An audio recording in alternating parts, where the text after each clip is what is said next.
6:30. We'll call the July 6th Planning Commission meeting to order. First item of business is the Pledge of Allegiance.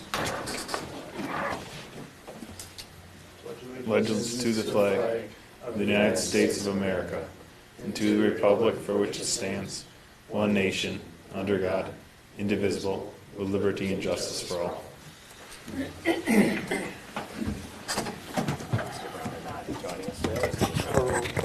He will not be joining us today. He sent a message about 15 minutes ago. Let the record show we miss him. Second? Is that a motion? All right, next item is the approval of the agenda. Are there any changes to the agenda? None from staff. I'll move approval. Second? We've got a motion from John and a second from Paul. All those in favor? Aye. Aye. Aye. All right, motion passes 4-0. Next item is consent agenda. We have Planning Commission meeting minutes from the 1st of June.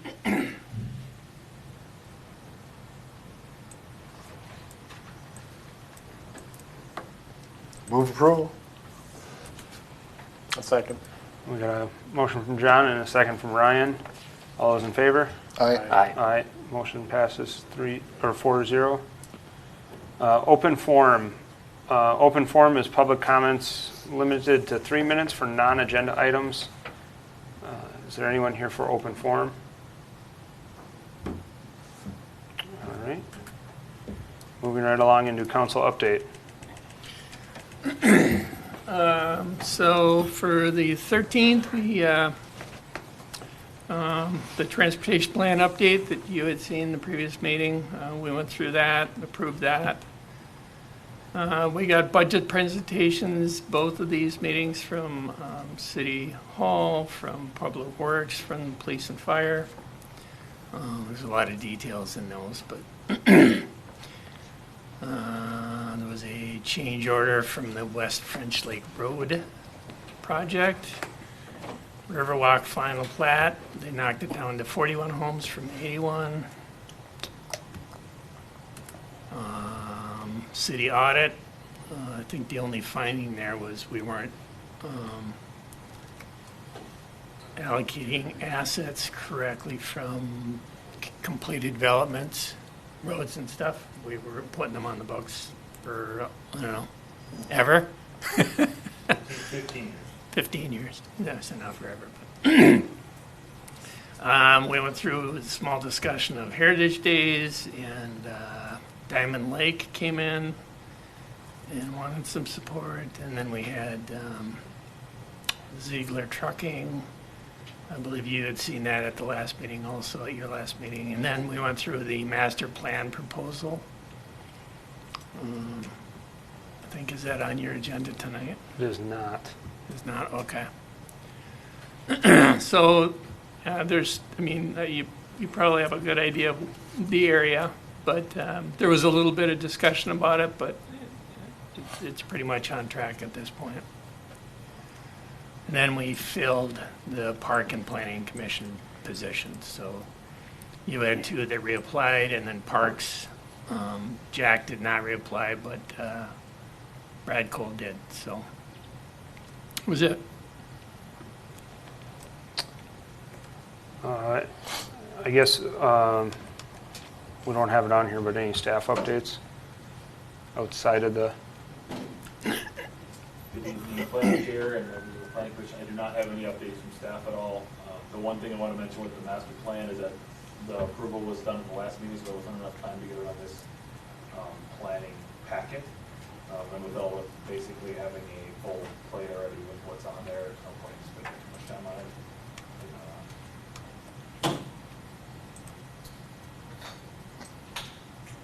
I talk loud, don't I?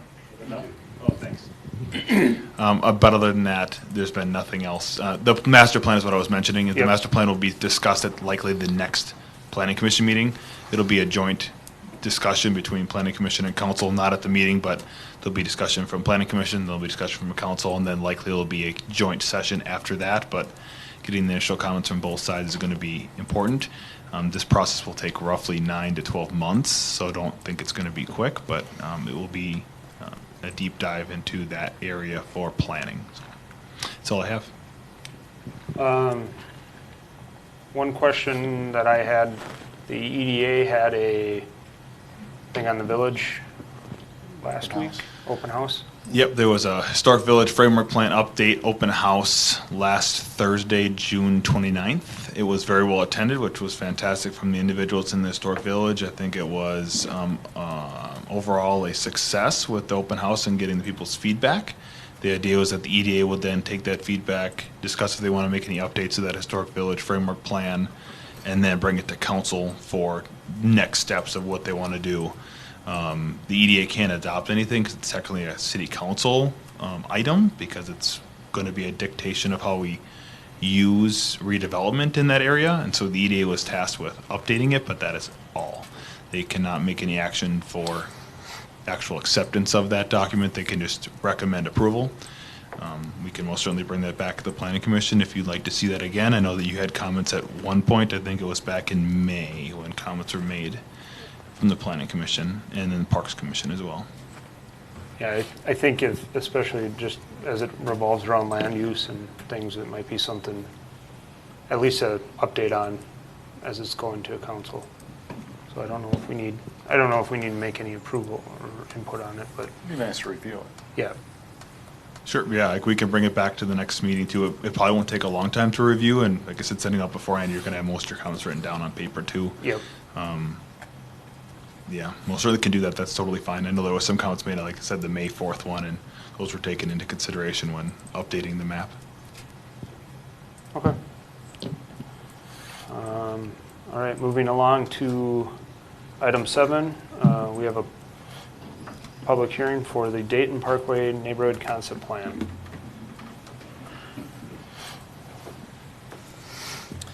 Thank you, Mr. Chair, members of the commission. There we go. So before you tonight is called the Parkway Neighborhood Concept Plan. It is located south of 94 and Dayton Parkway. As shown on the screen, it's got somewhat of a triangular shape. It is guided mixed use, as is that entire triangle from 94 and then using the boundaries of Rogers and Maple Grove. That entire area is guided mixed use, which is expected to develop at a minimum of 12 units an acre for all areas that do develop as residential. It is currently zoned A1 agriculture, and it is in the 2020 MUSA area, or the 2020 staging category for the municipal urban service area. To give you an idea of the site, roughly that triangle boundary is depicted on the last image. There are some significant natural resources in the realm of wetlands and floodplain, particularly floodplain, which encompasses approximately 26 acres of the site, so a good majority of the site, along with some wetlands located mostly on the west, with then some adjacent to Interstate 94 on the southeast corner of the site. The concept plan that we have before us tonight is for 374 units total. I'll kind of talk through some of the aspects of the site plan while we have it up on the screen. So there are 3 major sections of the concept plan, with one of them being high-density apartments split into 2 different buildings, making up 125 units each. That's on that north side of the concept plan. Then there is a medium-density townhome residential portion, which is that portion just to the southwest of the apartment buildings, and then a slightly denser mid-density, as it's called in the concept plan, which would be smaller apartment units, about 12 or 8 units in each apartment building, split between those with then some stall garages. There's also a multifunction recreation area shown on the western side. That's the area that's mostly encompassed by the wetlands and the floodplain, where you can't build structures and things like that in the floodplain, but you can use it for active recreation. So they're anticipating to use that space at this time for recreation purposes, and that details on what types and the scope of the recreation and what can go in there would be developed further as we go forward with the application. They are showing a clubhouse and a pool. Knock that out, okay. They are showing a clubhouse and a pool on the very south end of the site, adjacent to the roadway access into the site, with some parking spaces associated with that. Those are the major components of the site. It does access out to Dayton Parkway on the north side, and then there is a second access that would be extended out to the west. If you kept the concept plan going, there is a triangle parcel before you get to Brockton or County Road 101.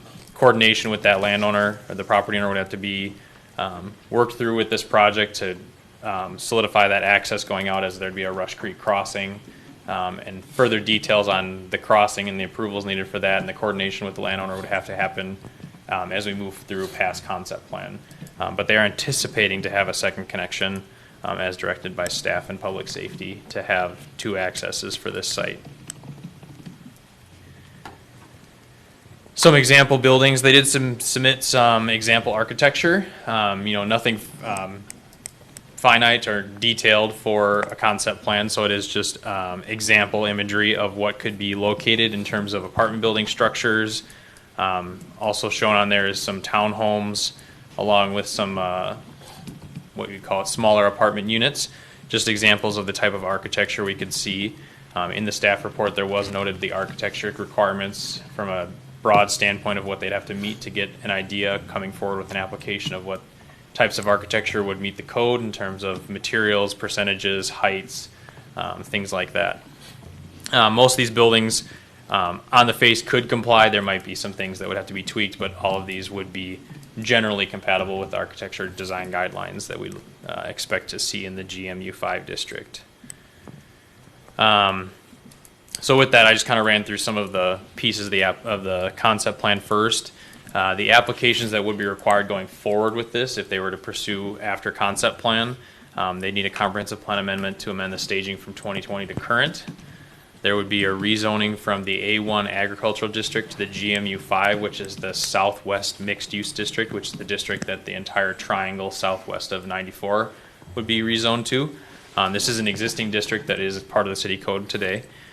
Then there would be a preliminary plat and a development stage PUD. The first of those 4 applications would be anticipated to come in at one time, so comprehensive plan amendment, rezoning, preliminary plat, and development stage PUD would all come in at one time, and then the following application round would be final plat and final PUD.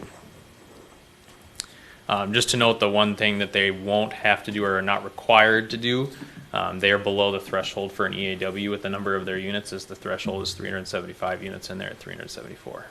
So that might have been on purpose. So 374 units, as I mentioned, 2 apartment buildings with 125 units each. A mixture of 2 and 3 bedroom units is what they're planning on. That could very well change as we go through final design, but at this point, that's what they're anticipating. 6 townhome buildings of 6 units each is 36 units for those townhome buildings, and then 88 units of the mid-density buildings, which are those smaller apartment buildings. Those are anticipated to be studio through 4 bedroom units. Given the recreation space that's encumbered by floodplain and wetland, we have a little over 25 acres, so we're at 15.6 net units an acre, roughly. That calculation will be refined as we go through the development of plans and final plans to identify that final density that would be at. But right now they're sitting well above that 12 units an acre. That's the minimum required. To give you an idea of some of the development standards, density, as I mentioned, is 12 units an acre. Lot size and lot width, they're just going to split it up into 3 lots at this point. So all 3 of them are well above the minimum lot size and minimum lot width. Impervious coverage is a maximum of 80%. That's we don't evaluate that at concept plan, but it's just a note as we go forward with preliminary plat that they'd have to meet that impervious coverage percentage. Setbacks, you'd have 20 feet from public roadways and 30 feet from Interstate 94, along with a 35-foot buffer from collector and arterial, which would be Highway 94 in this case. So there would be a 35-foot buffer. That would be a screening and landscape buffer, so details with preliminary plat would come forward to identify how that's buffered. And then there is a 45-foot maximum height or 4 stories for the apartment building. As I mentioned, access will be from Dayton Parkway. The applicant will be responsible to construct the roadway that accesses down through there. It is currently shown as a connection, private connection, not a public roadway, as it would just serve this development. And a second connection to the west would be connected to County Road 101 or Brockton.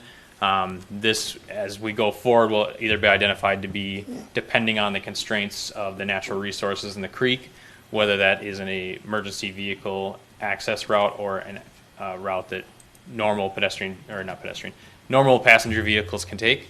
That will be identified with a preliminary plat. And then we'll get more information on how that crossing is anticipated to take place with the preliminary plat. Utilities, the sanitary sewer is located west of the site and available for connection.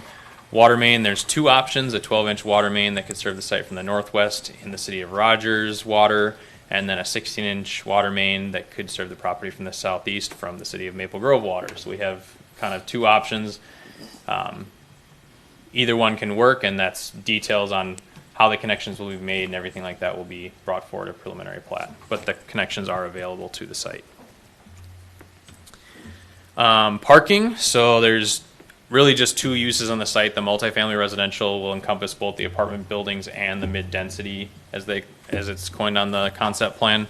They're essentially both multifamily residentials, just different scales.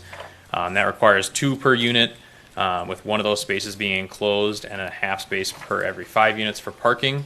That's a total of 710 spaces or 338 spaces enclosed. Townhomes is 2 spaces enclosed, 2 surface spaces with an additional half space per dwelling unit for visitors. So that's 160 spaces with 72 enclosed. Currently, the concept plan shows 795 total parking spaces, where 870 is the total of all those numbers added up, required in the code. So this is an item that would be brought forward as a future PUD flexibility, as they're not meeting the minimum parking.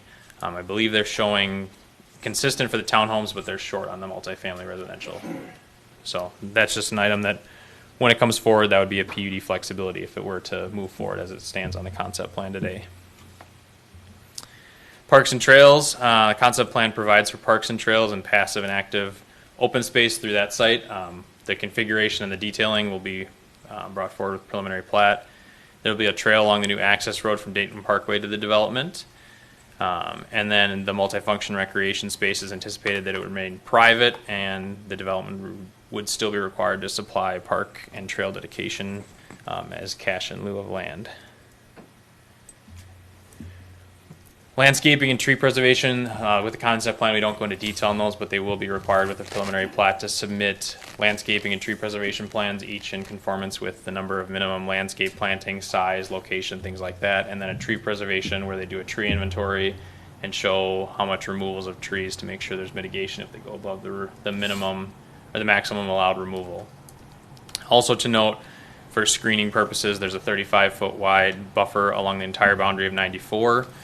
So we'll have to design to reflect those screening requirements. Part of that can be accomplished with the wetland that is adjacent to 94, and then the other part would then need to meet that 35-foot buffer. So with that, the role of the Planning Commission tonight, this is a concept plan, so it's just review of the concept plan and provide informal comments, and those will be passed along to City Council for their meeting when they review this and give their comments as well. So with that, I'm going to go back just to the plan because I assume that's the easiest slide to land on. If there's any questions for staff before we open the public hearing. The blue line, is that a waterway, or is that the? That's the boundary of the 1% floodplain chance. So that's the 100-year floodplain line.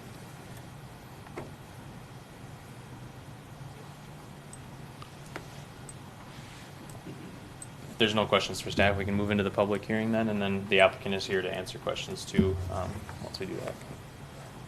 All right. I guess we'll open the public hearing then at 6:49. If anyone's here for the public hearing on this, please feel free to come forward.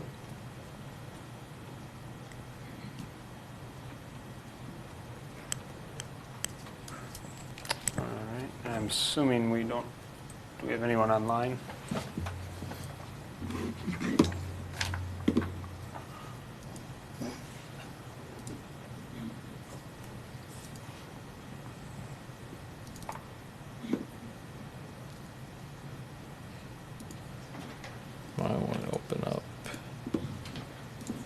Am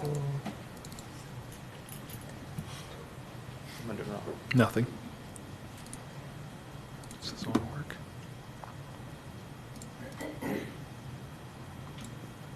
Oh, there you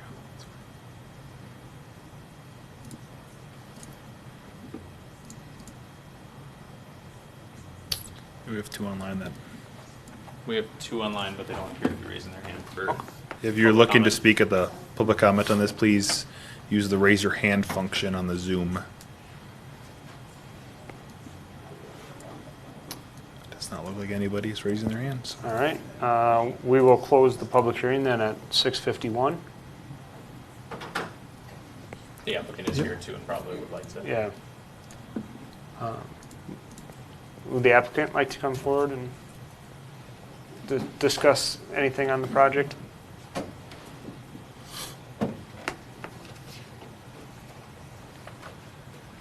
Thank you, Commissioners. My name is Ben Delwich with Cost Wilson Architects, working with Michael Elzafon and Rush Creek Development to develop the site plan. We've kind of mixed a number of different housing options, from high density to townhomes to mid density, trying to create sort of a mixed asset community where people kind of pick and choose a variety of different housing options. Trying to be really respectful, of course, of the 100-year floodplain as well as the wetlands. So really just here to answer any questions that you may have, but our intention is to kind of work within the natural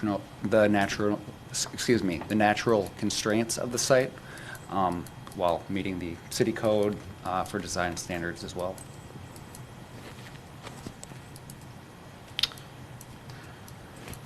Any questions for the applicant? How big of a project could this be? How do you mean as far as? Like the number of units? I mean, I don't know if that's a question for Kevin or. Kind of depends on how they design it and what they choose for building types. I mean, if Yeah. it was all apartments, you could obviously get more density, but if you have a mix like this, you're gonna have a lower density, so it all depends on which products they wanna offer and how they wanna develop the site, really. Okay. Yeah. So I'm going on memory from a while ago when I don't remember how many months ago, when we were discussing the idea of having a portion of the city be more lower density. You know, you push the lower density to the north and the higher density to the south. And I think this was a conversation maybe a year or two ago, I guess. Feels like a while ago. But the idea was, you know, is this the more higher density place where you'd put it in the city? You know, is this are these too few units, I guess, is where I'm going to if we're trying to get the lower density elsewhere in the city?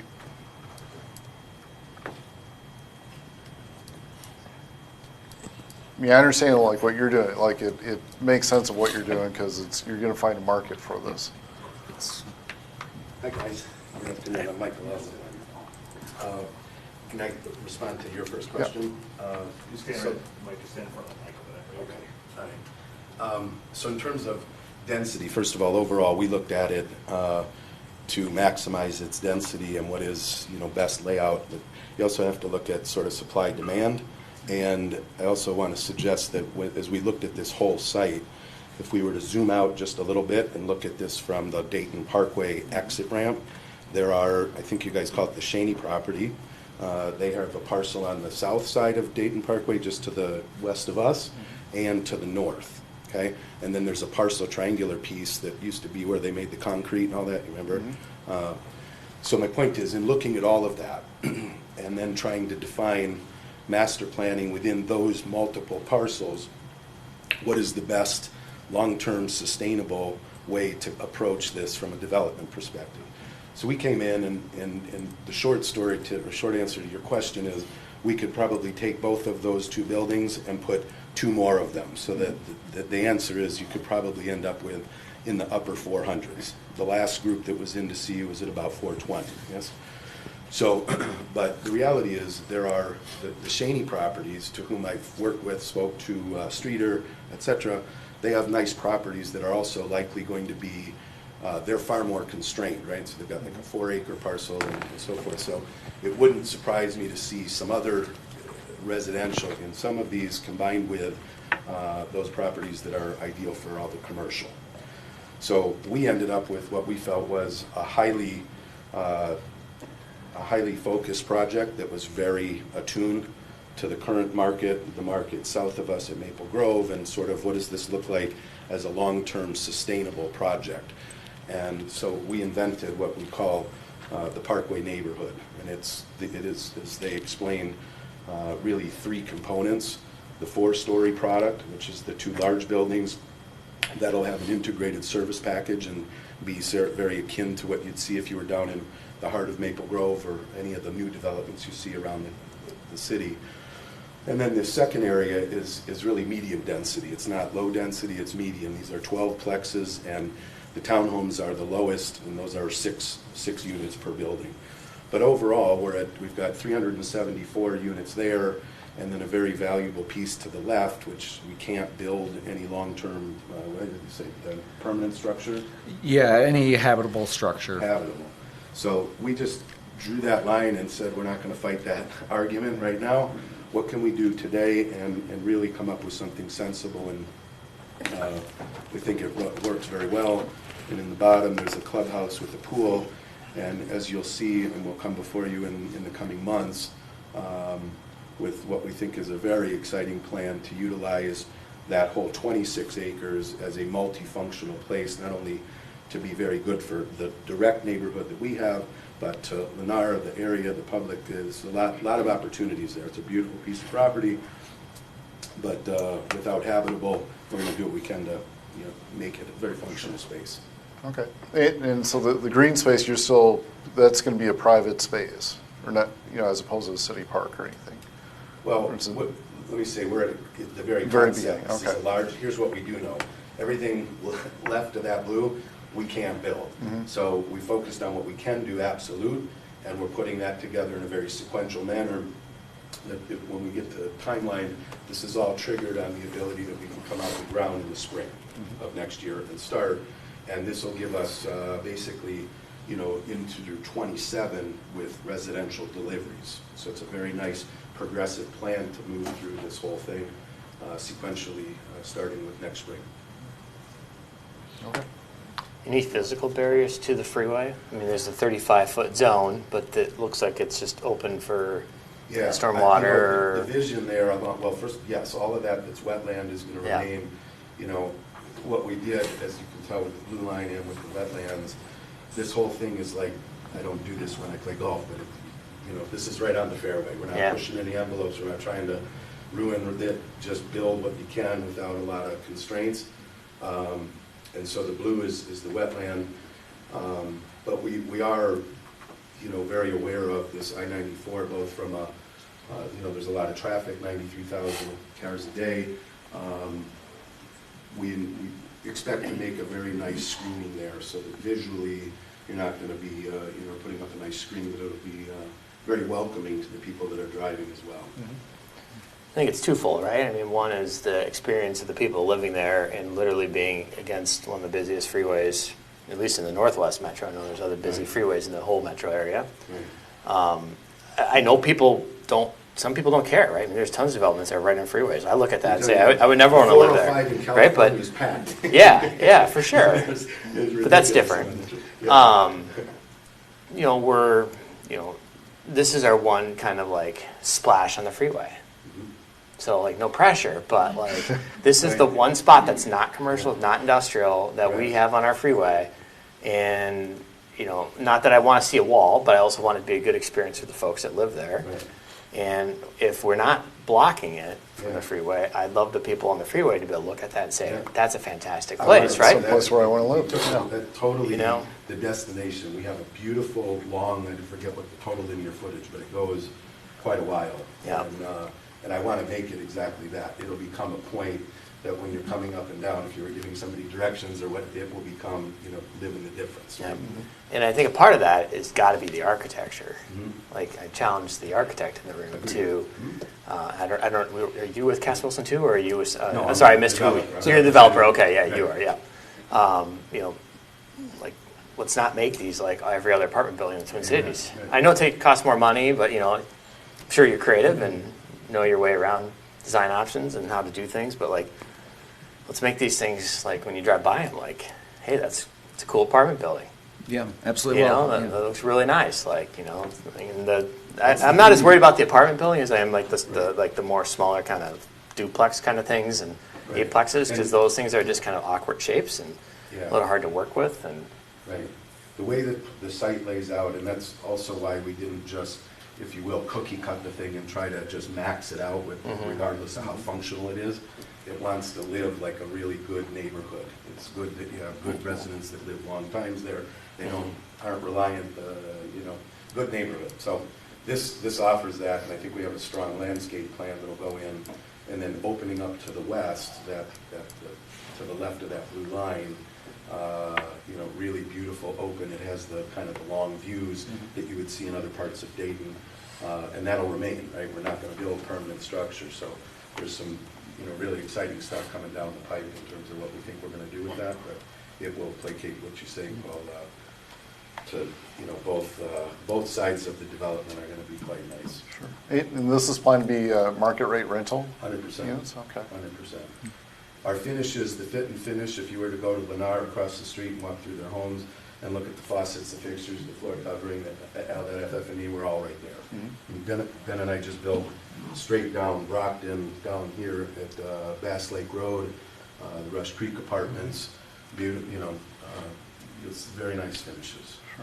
Okay. 100% market rate. So I mean, this is really kind of an island on its own when you consider the rest of Dayton. It's, the people that are going to live here, I don't think are going to feel as much of part of Dayton as they are to Grove. I suppose Rogers. Yeah. Rogers or Maple Grove. So, especially if they get their water from them. oh yeah, because there's the utility bill. But, No, I think the water, was Maple Grove from the south okay. coming in. Yeah. so thinking of more of the landscape treatment along the Parkway and how to open up views so that each building or each street has a view or some kind of a focal point, which is probably going to be somewhere in the floodplain. I can tell you, I'm very big on all of this, the sight lines and just things being kind of, quote, nice and pretty and balanced. This whole westerly view are quite sweeping, and that's why we have the lower two-story product to the west and the four-story product to the east, and then you're seeing, sorry, can I walk? I can walk with this. The buildings up here, that top building there is sitting very nicely in the actual topography comes down, right, from the highway, and then you get this gorgeous, all these beautiful trees and plants. We're going to clear out some of the yucky stuff, and you're looking through, and that pond is beautiful. So the views looking south and westerly on all of the project are good, and then this angle here was directed because it's coming over the wetlands, and you've got the nice views and that whole, kind of energy that comes off from the highway. And then in here, this area is actually built up from, you're seeing this all flat, but this is sort of high up, and then it comes, down in slopes.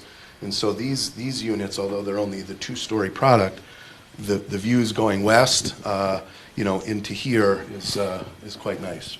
Okay. I like that there's some breathing room between the buildings, that you didn't just cram them in as tight as possible. I think that's a nice touch, and make sure that we got nice greenery between them, and it's a good walkable feel too, right? I mean, you're encouraging people to go to this park. You're encouraging people to go to the clubhouse. Like, let's make sure it's safe. Let's make sure it's walkable. Let's make sure. That was going to be my comment, at least on the concept plan here. We're not showing sidewalks, as much sidewalks as I'd like to see, especially around the smaller 6 units ones. There's no sidewalk along that side, at least in the concept, right? Yeah.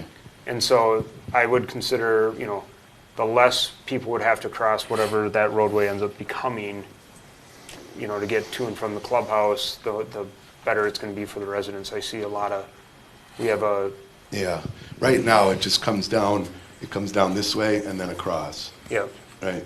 The townhouses, I see what you're saying. You're talking about over in this area? Yeah. With the sidewalks? Yeah. Yeah, and I envision, I'm assuming the 50 stall north of the clubhouse, I'm assuming that's kind of both for people driving to the clubhouse and for guests. Oh, yeah. For sure. And so maybe having a sidewalk on the the Yeah. west side as well, so Yeah. that they have a safe spot to Yeah, walk further you're up. talking about. Yeah. Well, actually, it comes here, he's got the crossing around, and then you got there, so it does actually connect. See? Yep. Right here. Comes up, over, and then and that connects And there. I'm kind of thinking about how, what we see a lot of, I'm in South Dayton over by Sundance, and we see, we've got some quads and some Yeah, I saw- some yeah, smaller just drove stuff going up.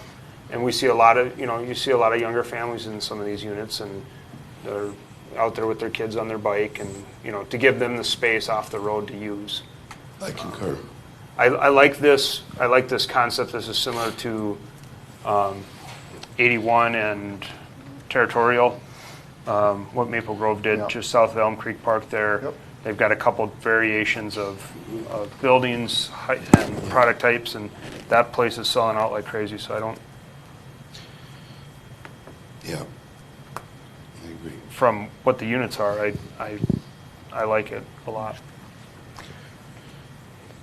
Kevin, or anybody else, do you know what the plan is south, on the south of this property in Maple Grove?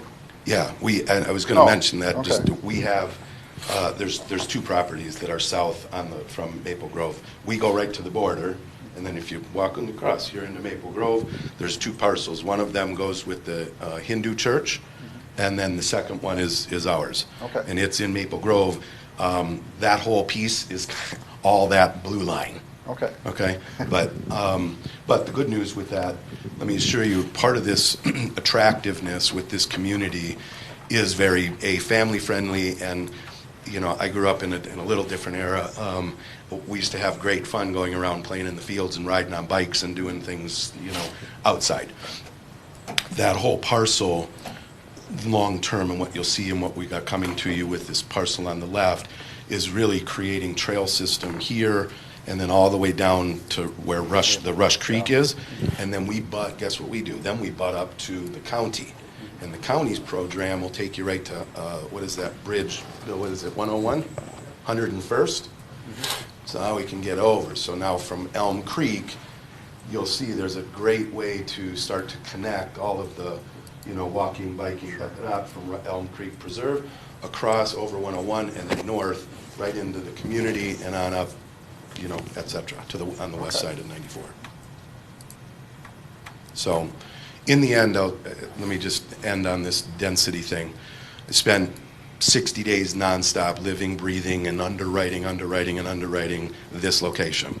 And I work with one of the third-party groups here in town that does all the market research for hundreds and hundreds of millions of dollars worth of apartment buildings, and that got intelligence. And so I just want you to realize, if we felt the absorption and the overall balance and everything would have been better for me to come in here and try to put 4 of those in and just have 4 cookie cuts and make it like 100 other places, that's not what anything of Intel comes back. And frankly, this really shows as a really great neighborhood you can be very proud of. It's going to have, frontage of lot. We think we'll do very proud for you. Okay. Yeah. Yeah, and I think too, just looking technically at the site plan, and Michael and I spent a lot of time going through the various options. With this type of housing mix, creating the space between the buildings for a nice walkable neighborhood and enough path and circulation through, we really couldn't fit a whole lot more on the site of this type of product. Obviously, if we did all apartment buildings, we could, but with the mix of townhomes, the mix of the mid-density and the multifamily, there's really not a ton of space, noting that with challenges on the site, we might, come into constraints with wetlands, delineations and things like that. And Paul, I really appreciate the comments on the design. We exclusively do housing at Cost Wilson Architects. We have a lot of pride in the work that we do and really relish an opportunity for a site like this with high visibility. So we'll definitely make sure we put our best foot forward here. With the PUD, in the staff report mentions that there's a shortage of parking for the apartment buildings. Are you planning on having, I guess I would look at asking for a parking study that justifies a lower number. Yeah, I'll speak to that. First, We've done that, right? Okay. So these buildings and the parking ratios that we used are not the first time that these guys have ever put, buildings to paper. In a suburban location, we'll have that. We have several suburban products like this that are successfully parking at the ratios that they've designed. Okay. Is that that's a true statement? Yes, correct? absolutely. There are a few examples in the packet that were provided. I would say too, another option just to make you more comfortable. There is some space on the site where we could do proof of parking. That way, if it was deemed to be too much overflow going on, we could develop that as pavement in the future. Sure, yeah, this is a big site, so I think you're going to have room for proof of parking. Yes, absolutely. I think parking along the Parkway or some of the adjacent streets, I think, are certainly options, but we didn't want to promise too much, noting that we want to kind of keep things reasonable with the natural features of the site, too, and balance the landscape. Yeah, and the other component to that is also when you double-click into where is that apartment building, what's the profile of most of the renters, how many cars per family, all these kinds of things. I think we're not pushing that envelope where it's going to be notably inconvenient at any way. So, but he'll provide the black and white to it. Should we also mention one other thing with, I came in and had a nice meeting with Mr. Zach and Jason and the city, the fire chief. So as this hole is filled out, this Rush Creek, there's a road that's existing that runs all along that whole, the southern border and heads over to Brockton Road. So I've already met with the engineers. There was some discussion about how to get fire trucks across. Goes over Rush Creek. Yeah. So I've already met with the guys, toured them, and we got everything we'll have the T's crossed and I's dotted so that he had some sort of so many pounds that he needed to cross that. But the point is we've taken into account to have a, safe connectivity down along that southern border that comes into the property. In the staff report, Jason, or the engineering report, there's a mention of potential wetland banking, like on the adjacent property. Yeah, the city actually owns the property immediately west of here, and we've talked with Bowser about creating a wetland bank through that area and had some preliminary discussions of potentially encroaching onto this property to expand that effort. So still going through seems like forever, but we're still going through the scoping document process with Bowser, getting the preliminary approvals to put together a design and a plan that shows what we could accomplish. Okay.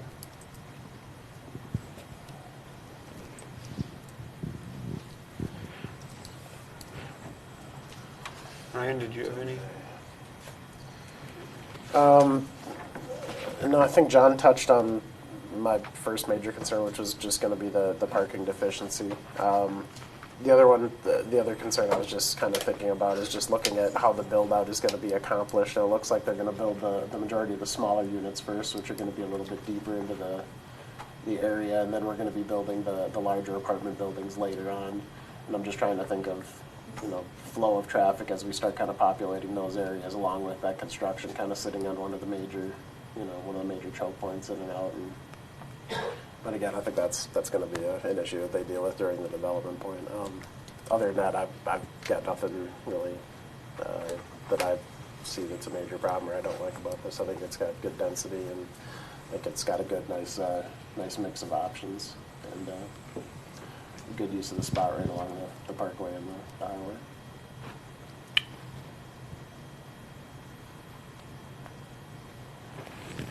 Just on parking, I'm going to trust your guys' analysis. If you guys say that whatever stalls under what code allows works, based on your experience, I would prefer less pavement than more pavement, but having maybe some ideas of how it could get worked in, obviously parking, and in case it doesn't end up needing more, but I would definitely prefer less pavement. And then next time you come back, maybe just take this view and just get up to Brockton and up the Dayton River, just so we can kind of just see how it all kind of fits in the curved road and how it ties in. I know we've seen other plans before that kind of show how those roads tie together, but just be nice to see a little bit further out picture. This is a slide. I think the hard copy. There's some images that are out farther, but they don't have your Yeah, overlay. might be cut off. So yeah, we can definitely Yeah. provide enlargements Yeah. for as we move forward and get things refined. Yeah. That is the full, yeah. Yeah, it's not a big deal. I agree. Just, No, this is yeah. good. I agree. Yeah. Better. At one time, we were showing them. And your property stops hard at the freeway, right at that dash line where your green stops, right? So, Yep. and you got that wetlands there. I'm just trying to, is there any way to just get more evergreen screening or just something that softens that blow to the freeway? Like, I mean, that traffic goes all day, all night, and just the noise and, I don't know. I don't know. I mean, No, trees don't stop it, but maybe it helps Actually, the experience. Do you know, Paul, Paul, where a lot of that blue isn't water? It's showing it like this, so we're perceiving it like it's just a flat pond and there's no barrier with those houses. But that's going to be all, we're going to plant a whole lot of Oh, trees and okay. vegetation along there. Okay. That's real, this is two-dimensional in Yeah, the sense yeah, of yeah. it's just saying that's Yeah, all fair water. enough. It's not. Okay. You'll have vegetation all the way down. Those, we really should have drawn some of those pretty green circles and just continued those down, but that's what you should expect. Yeah. And in yeah. fact, right now, if you were driving it, that's the part in the site where they, where it's all woods. So there's already, you know, some screening and so forth, and we intend to go back with that as well. Is any of that salvageable? Can you leave some of those trees as a buffer, or does that just not work for grading? Well, the stuff that's to the right where the blue is, I mean, we're not gonna Yeah. be building on that to begin with, so Yeah. I don't know that they'd be tearing it down just for Yeah. the sense of tearing it Well, I down. mean, some developers do. Yeah. I mean, they do. Well, yeah, But, well, I mean, yes. maybe it's a tree survey in that area to see if there's trees worth saving, because sometimes they're just junk trees, and it's better to take them out and put, nicer stuff in. Sadly, but- I did that, because I'm a Yeah. big buff, I did, Yeah. I do historic, and I like all the, and there I is, don't and I know. walked it, I brought the guys Fair through, enough. we toured the whole thing, Okay. and unfortunately, it's not. Yeah, fair enough.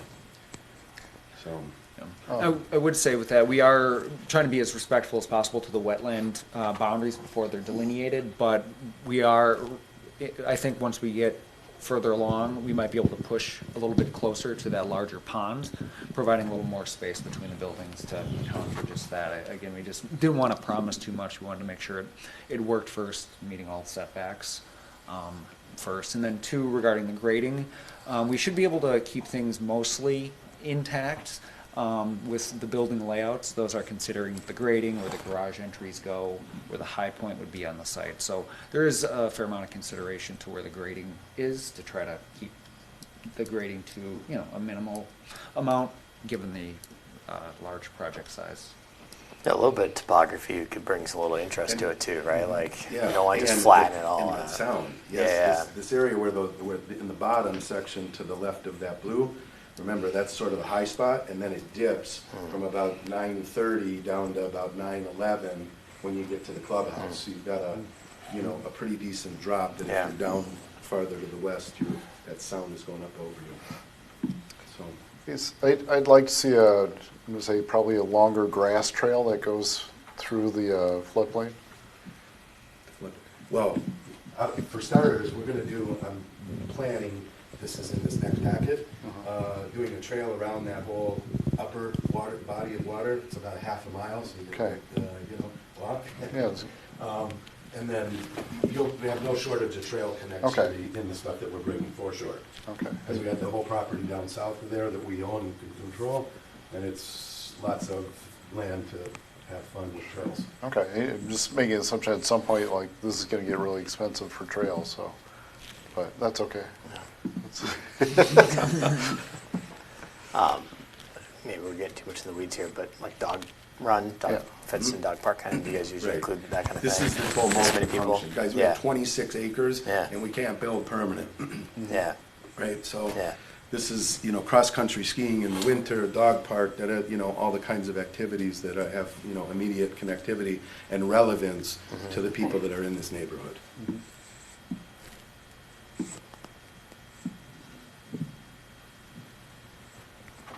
good.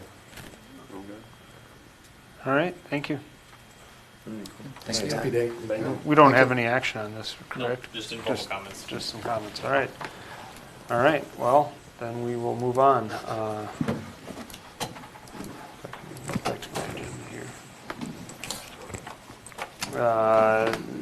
Next item is the Event Center Ordinance amendment.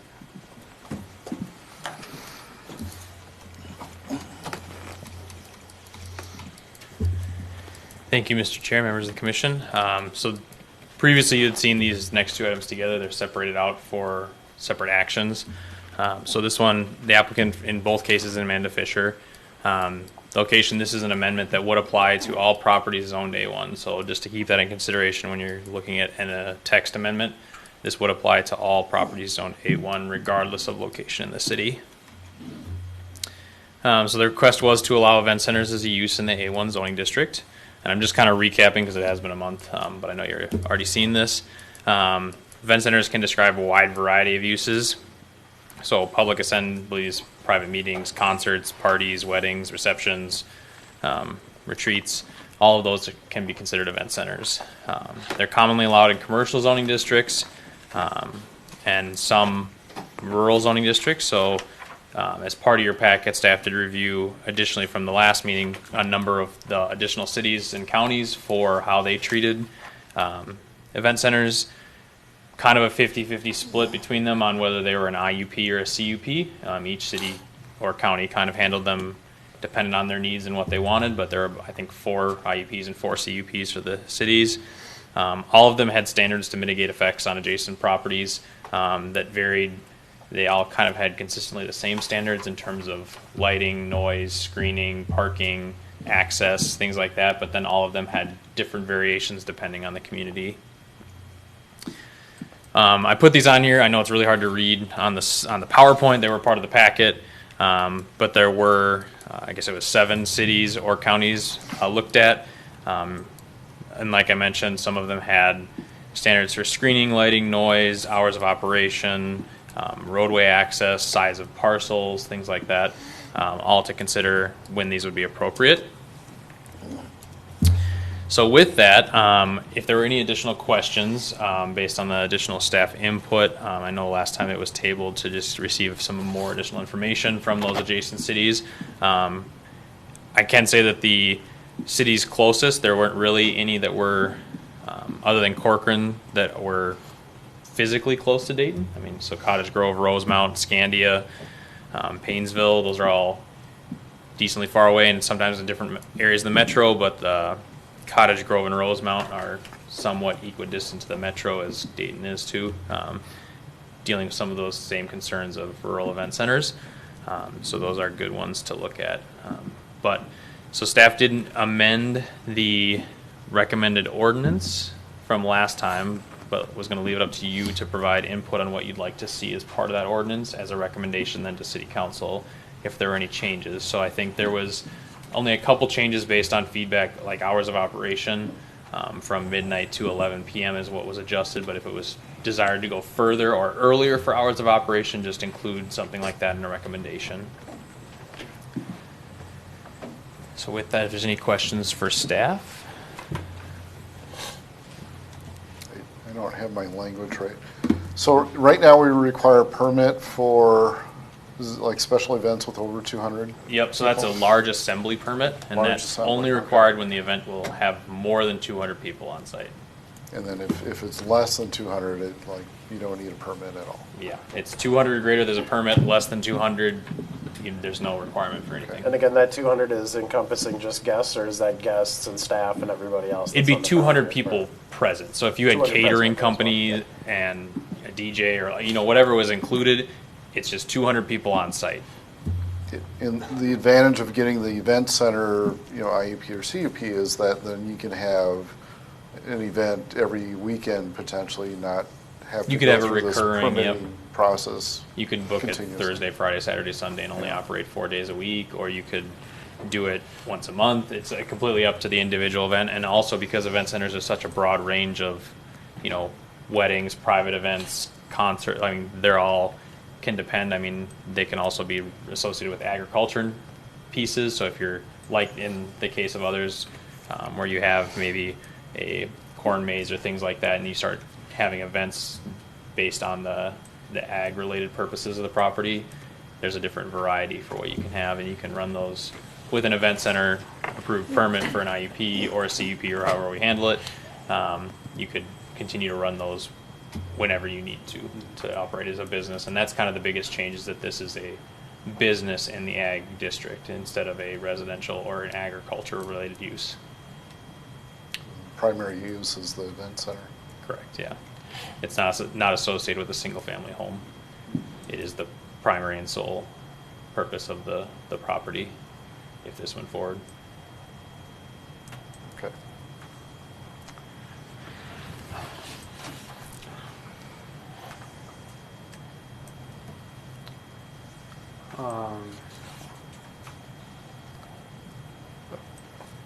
So no updates have been made to the ordinance yet from our last.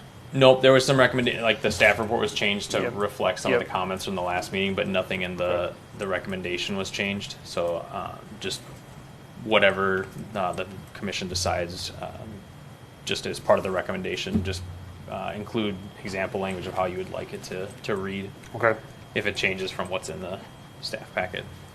And then, being that this is a business-oriented ordinance, EDA weighing in on this at all?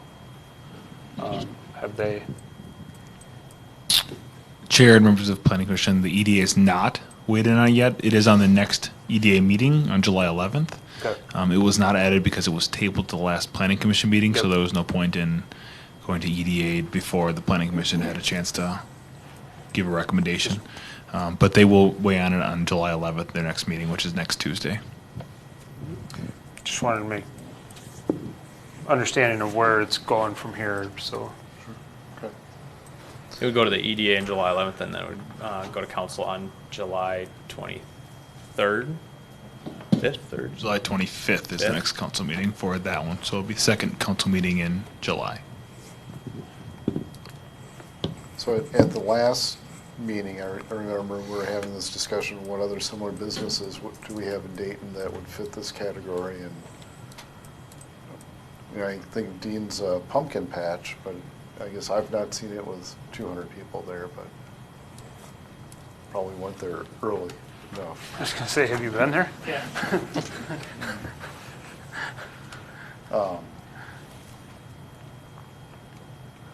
Yeah, I mean, I also remember, we had the discussion, Yeah. where would this be appropriate in Dayton? This gets more, into this individual CUPs versus the ordinance as a whole, but, that neighborhood is kind of a focus on agricultural type businesses, plus the golf course. So, on here, I don't remember, is there a minimum lot size or parcel size? It was not included just because of the variety of, if you had an event center, you could have an event center on 3 acres and it would be just the building itself maybe, versus having something of a larger agricultural nature where you have 30 acres. So staff didn't include one, but we could certainly put in minimum 20 or 40. There already is a minimum lot size associated with the district that it's in, so you're already at the 40 acre minimum for ag, for A1. So that already would limit any properties from subdividing further that would be less than 40 acres. But you could include a condition that only properties of a certain size could be utilized for an event center, and that would just be a minimum lot size. So this event center is based on just some, I guess where I'm lost on that is, we allow it currently in our business? No, Okay. we don't currently allow event centers anywhere in the city. Okay, and so in a commercial district, a 3 acre, or an industrial, a 3 acre site might make sense, is what you're kind of saying. Yeah, this ordinance is only for the A1 agricultural zoning district. We're not proposing to change it for Anything any other else? district. It's Okay. just the ag district. Okay, that's where I was lost on this. I think if we stay with that mindset then of it being A1, I think we need a minimum lot size. Is my recommendation. Kevin's saying too, though, is that being in A1, we already have larger lots, right? Not all of them, not Not all of the them. existing lots are large, are- but we have a minimum lot size, what I was trying to say, so you wouldn't Okay. get a bigger property that would then subdivide into a smaller property to Gotcha. utilize it, but if we did include a minimum lot size to use it as a, we'll say rural or agricultural event center, just to keep it in the A1 district, that would essentially limit it, so if you had an existing A1 property that's 5 acres or 7.5, and the minimum size, say, is 10, they would not be able to utilize it as an event center because it wouldn't meet the minimum lot size. That's what that standard would do. So these would only be big places if we had a minimum lot size. Yep.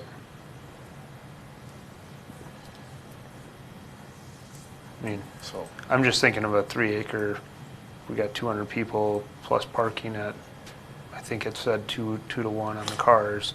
On 3 acres, that doesn't go very far. no.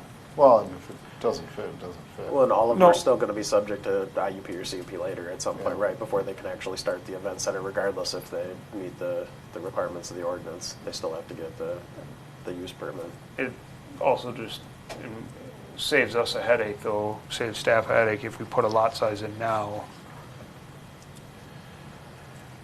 Can't do it on less than whatever acres. Yeah, I mean, I don't think that's unreasonable for.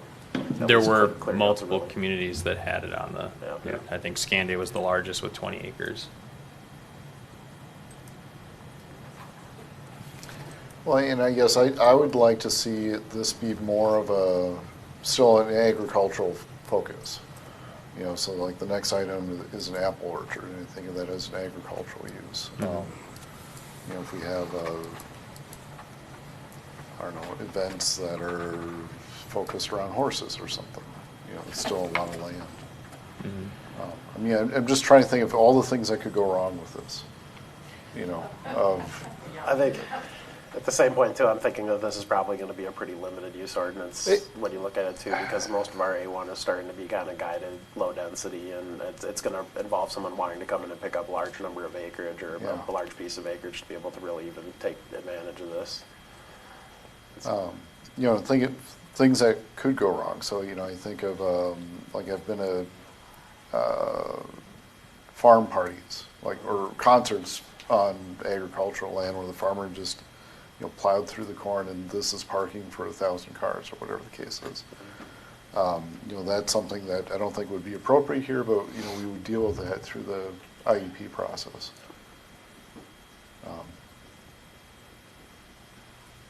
But, you know, you could have one noisy kid on a trumpet too. My kid would be at least, but. I think, though, to the point of, even if it is an agricultural use and it's currently in an A1, but to your point, Ryan, that around it is developing, could be developing, we need to have that minimum lot size. Yeah. So.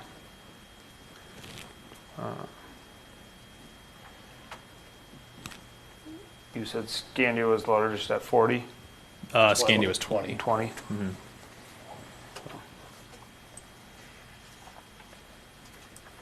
Their minimum lot size is 40 in the A1? In the A1, yep. Okay.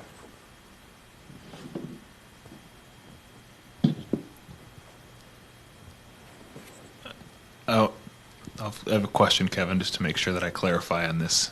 A1 district, if you're looking to go to A1, is 40 acres, correct? So there are current parcels that are less than 40 acres Right, that are correct. currently zoned A1. So we have 10-acre parcels or 5-acre parcels that are currently zoned A1. If you're looking to go to A1 district, you have to be 40 acres or larger to Or go if the you're looking opposite way. to subdivide. So there are existing A1 parcels all over Dayton that are Correct. 5, 10, 7.5, all, they range all the way up to, you know, the 100-acre ones that we still have left. That's just the minimum to subdivide further or to then rezone to A1, you have to meet the minimum lot size. So putting this minimum lot size on just the event center piece would essentially limit which ag properties, A1 properties, could utilize this process. We'd still have to review it against the IUP standards that are proposed to make sure it's an appropriate fit for the area and that it can meet all the standards. But putting the minimum lot size may be an easy thing to point at if there's calls in saying if they wanted to use their property, it'd be a pretty easy answer if their lot isn't the right size. So in trying to think of, okay, like a pick your own berry farm, or pumpkins for that matter, would it potentially have more than 200 people? Could you do that on less than 40 acres? And still have more than 200 people at a time. I don't know. We could just reference and say that the minimum lot size must meet the A1 district, then it has to meet the 40 acres.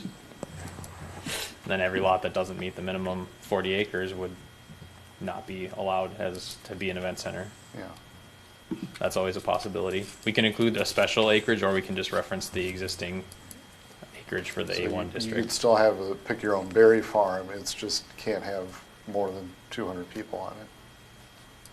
Yeah, Well, no, because then you'd have to get the special event. the large assembly permit. The large assembly permit. You can still use it for agricultural related purposes. So if you're using it for corn, berries, apples, If pumpkins, it's just a pick your own berry. if you're then advertising it as a commercial enterprise to then bring people on to do things with that property, aside from just farming it for a produce related, whether it's corn, your wheat, you're doing apple trees, whatever it is.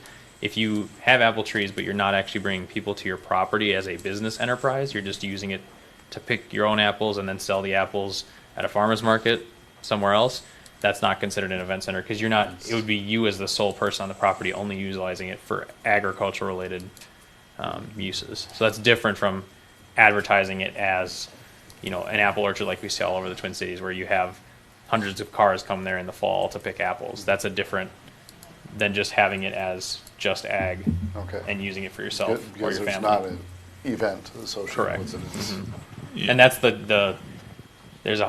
it's hard to draw that distinction between when it's just used for agriculture related purposes and when it's used for ag, but it's bringing in, it's not really tourism, but I'll say tourism, bringing in other people to your property to make money off it like a business versus just using it for an ag related product.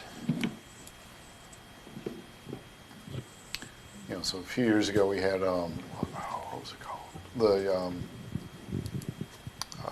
sunflower, was it Fisher sunflower? Johnny Fish, the fish Yeah. sunflowers. Which was pretty cool, and it attracted a lot of people. So would that qualify as something like this? It's a photo op essentially. Are you talking about where it was the sunflower patch and it Yeah. had the photo opportunity? Yeah. I'm not familiar enough with the operations of how they did it to be able to answer accurately, but On if that, just if like they were a having race. multiple, like 30, 40, 50 people coming at a time, it might get into the realm of we'd make them come in for an event center IUP to then make sure that they had adequate parking so they're not parking in conflicting traffic, things like that. So that's when it starts to get into being run as a business where you have customers that come and Well, that one in frequent the particular was site. different because that was city land too, right? That was Yeah, one of our parks. It wasn't paid. It was just, So, and that was all less than 40 acres. So that's where I'm getting thrown on the 40 acre requirement.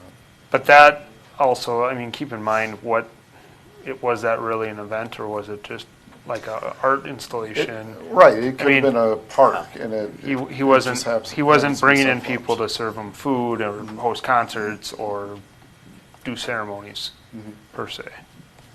So it's what's the intent behind it, and that's what an event center is it's some sort of show or ceremony or dance or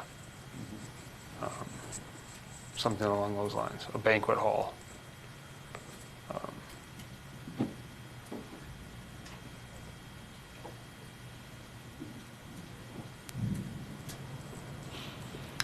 So with regards to lot size, thinking about the applicant for the next topic, they own 44 acres next to a 23 acre lot in both. So can they have the event center on, if we say it's 40 acres, can they have the event center on the 40 acre lot? And then can they use the 20 acre lot to supplement that use? Or does that have to be cut off from their operations call it the because it's with less? the same Or do they have to ownership. combine the lot in order to use the whole thing? I would like to challenge the planning commission chair and members not to combine the two of these. That's Okay. why we separated these out, is to make sure that you're looking at both of these separately and not specifically. I would challenge the planning commission to try to do that, only because that's why we separated them out, is because it's difficult not to combine them when we have to amend the same thing. Yeah. But I'd like to look at the fact of event centers only and not maybe the specific one, but we have other conversations of wineries going in the city of Dayton as well, which would be another type of use that would be in this event center type. Pumpkin patches, wedding venues, we've heard of a few of those that have been in areas that are less than 20 acres of land. So just challenge the planning commission chair and members to try to separate the two out and just look at this as specifically event centers of not specifically 200 people, but you're bringing somebody to your property to make profit like a business, and you're not zoned commercially, you're zoned agricultural. So. I mean, I would say outside of the not combining the two, but if me and John were neighbors and we had 40 acres between us, we could, I don't think it'd be unreasonable to say if we came in as a combined application for an event center on the two parcels. Does that help clarify your question? I think so. I don't know. There's just a lot of variables, right? There's a lot of It's like, variables, and that's where you it's- set your boundaries of 40 acres, and then Yeah. you get, maybe it takes 4 people to do it, and that's just what it is when they come in for the application. I don't know. You know, I still think of what nuisance factors are going to be created. So It's all gonna be the same, and the larger Yeah. area we set, the less impactful it's gonna be to the surrounding. Yeah. So if we say Yeah. 40 acres, it's gonna be less impactful to the surrounding. Fortunately, it works for this next application, and we just move on. I think 40 is the recommendation we go with, and if we need to amend that down the road, we can address it then.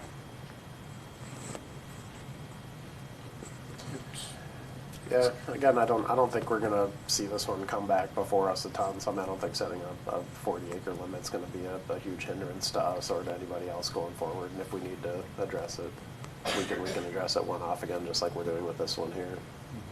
Because without this applicant, I don't think this probably would have come before us anyways.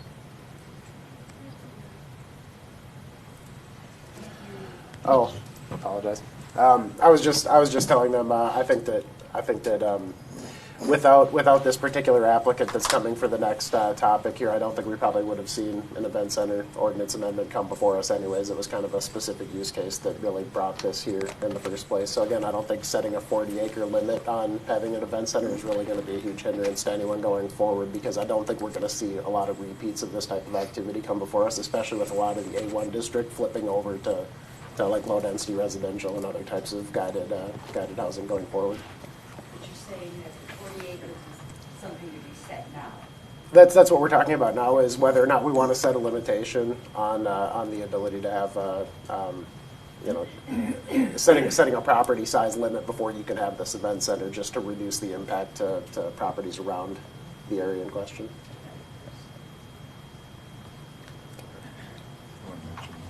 Magnus? I have a question. Well, I don't know if it's appropriate. let's hold questions from the audience. I want to kind of work through a little bit here, and then I think there's enough interest we can open it up for just one quick round. But so size was one of them. What else do we have that we're waffling on, or Well, I mean, or would it make sense to? Am I thinking about this back? I mean, I can think of hours of operation, which I can go back and forth on, but then also noise amplifications. Well, then the difference between an indoor event and an outdoor event, I think, is pretty substantially different too, right? A tented event or an outdoor event with amplification is a lot different than a band inside of a building with doors closed. Mm-hmm. Yeah. So I don't know if I don't know if it's proper for this conversation or if it's more of the CEP, IUP, individual basis thing. But I mean, if the intent is to include it to limit it for all within the event center category, then it would be pertinent to this conversation. Okay. So if you just, and that's something you can include, is because with the IUP or CUP, and I think we're going IUP right now, you could include and just say we don't want outdoor sound amplification. Yeah. That's a condition you could add as part of the IUP, so that it's noise amplification would only be allowed indoors then for event Yeah. centers. Correct. Yeah, clarification, this event center ordinance would be for everybody. Yeah. So if you want more restrictions on things, this would be the place to do it in the ordinance, not on the specific IUP or CUP you're looking to approve or recommend or whatnot, or deny. This event center ordinance would be the actual text written to say, okay, do you meet these minimums, and can you do it at all? And then the IUP or CUP would be decided after that. But if you're looking for specifics and minimums and restrictions, then this is the spot to do it. I look at Scandia's just quickly, and it says 20 acres, has to be 100 feet setback from the road, has to be, 300 guests, so on and so forth. Those are things, sound only permitted for ceremonies, outdoor sound. Those are things that we're looking for at this ordinance level of what do you want to restrict? And then we can figure out everything else in the IUP, CUP after that. And you don't have to have the exact language figured out. As long as you give staff guidance on what you'd like to see, we'll forward that recommendation with then language that would read appropriately in the ordinance to city council. So now I'm starting to lean towards 20 acres instead of 40. And I guess two reasons. Magnus is less than 40. And if there's, the potential nuisance that's specific to, a certain site, we can address that as part of the IEP. So I was thinking, one of the nuisance factors of avoiding, loud music that's going to go late into the night for weddings or receptions and all that other stuff. But then, you and I are going to go into the business and put together a haunted hayride, with people screaming and. Why don't I get in on this? You can drive. You can drive the buggy. But it's different. I think of a concert or whatever. It's constant music blaring versus a hayride where it's just the occasional loud noise. And I'll just add, from a planning perspective, if the commission's concerned about individual impacts, if we set a broad standard for everything, if an individual came in with an event center, every site is considered on its own merits, against those conditions. So we can, if it doesn't meet it, say the site it doesn't work for the event center use, we can deny it if it weren't to meet those conditions. So I challenge you to think globally about how event centers operate, and then put what you would deem reasonable conditions.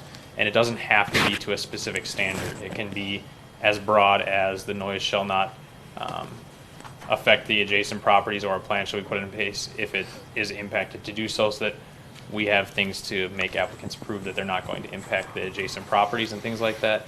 That way there's those tests that we can run on individual properties, because this is such a there's a large variety of what you can get with an event center, and the property sizes it could go on in terms of, it could be, as we're discussing, 20, 40, 70, 100 acre properties, that we could then utilize those on an individual basis if the ordinance were to go forward.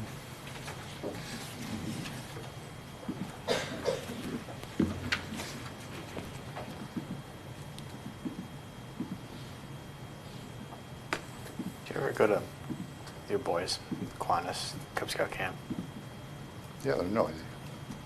Over in the St. Croix. Oh, no, I've not been there.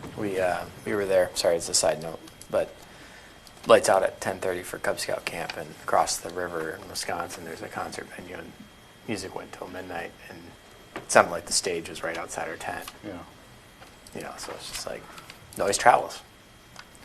I have a major concern about any outdoor sound going past 9 p.m. or something like that, right? Like if indoor, I think it's a different story, like I've said, but if there's going to be any kind of outdoor amplified music, it's got to be done by like 9 o'clock or something. Like we have to be cognizant of these neighbors that have come in and taken their time to talk about this and voice concern. And I know I'm now highlighting this one particular case, but I mean, it's the same anywhere. There's going to be residents around any application that comes in for something like this. So, yeah. I agree with that. It says no amplification systems outside after 10 p.m. in the current ordinance. I think 10 is a little, I don't know if 10's the right time of day or not. Maybe it's 8 p.m. for outdoor amplification. I was at a wedding outdoors 2 weeks ago, and you couldn't hear if they didn't have the amplification and it was outdoors. And so you have to have it for that kind of stuff.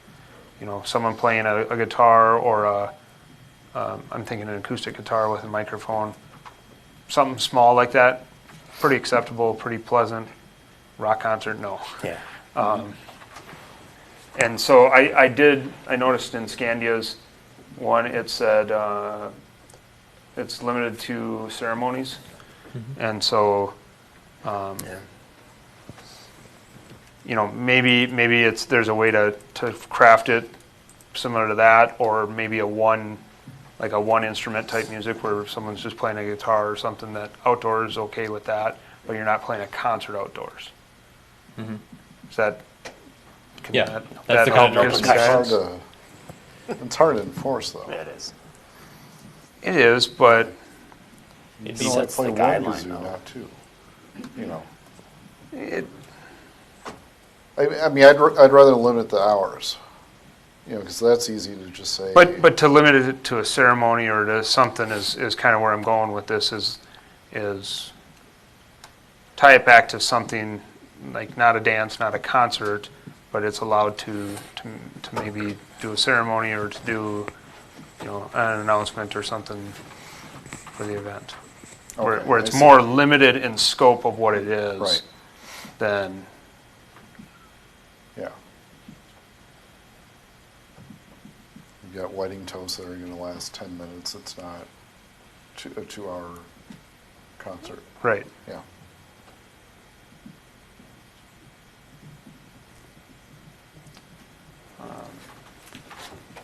And that's outdoor, so it would be different. That's outdoor. Yeah. Indoor, we had a discussion last time whether indoor with the tent facility, if that's considered indoor or outdoor. It's got to be considered outdoor. Outdoor, Yeah. because it doesn't have closed, it's not an There's no enclosed structure. acoustics. Yep. Yeah, no acoustic separation. So I think that's a no-brainer in this wedding I was at. Confirmed that because they had one of the sides of the tent open all night. And you could close it, but why? They want to I- change Right. the sound. I think that's fire code. But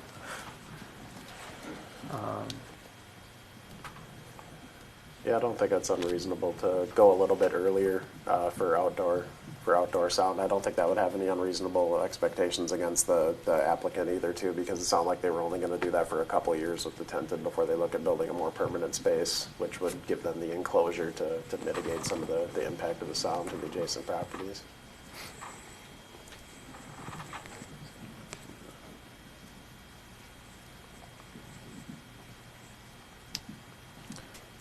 Okay, so in the proposed amendments, item B, that hours of operation shall be no later than 9 a.m. to 10 p.m. on Sunday through Thursday, 9 a.m. to 11 p.m. on Fridays and Saturdays, or are we thinking of changing both the 10 p.m. and 11 p.m. to 9 p.m.? Like across the board? B is not related to sound, that's just related to, even if it was an. Oh, indoor hours of event, operation, that's so, just yeah, the you're complete operating. hours Okay, of I got operation. you. The sound one is under E. That's E. If that's what you were. There's no sound amplification systems may be used outdoors after 10 p.m. I think you changed that E1 to maybe 8 p.m. And I'm fine with the hours of operation for the event on B, in my own opinion, but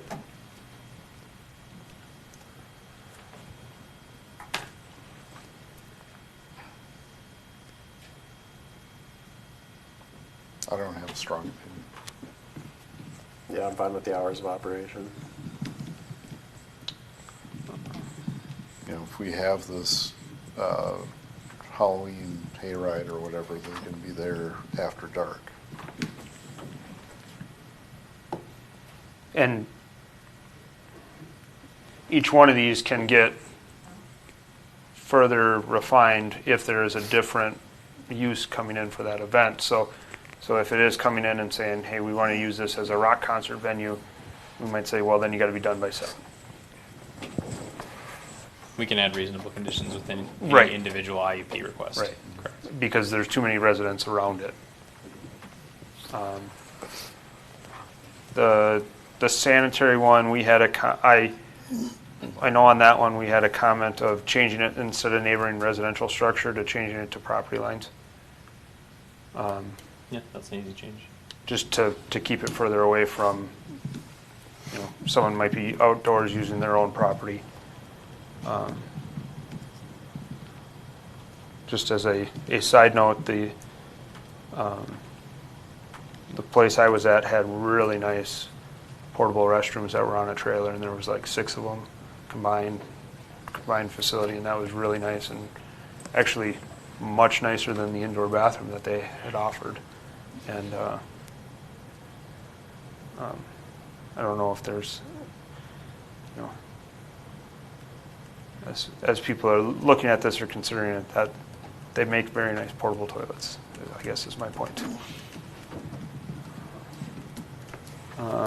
Off-street parking, let's just go in order. Off-street parking.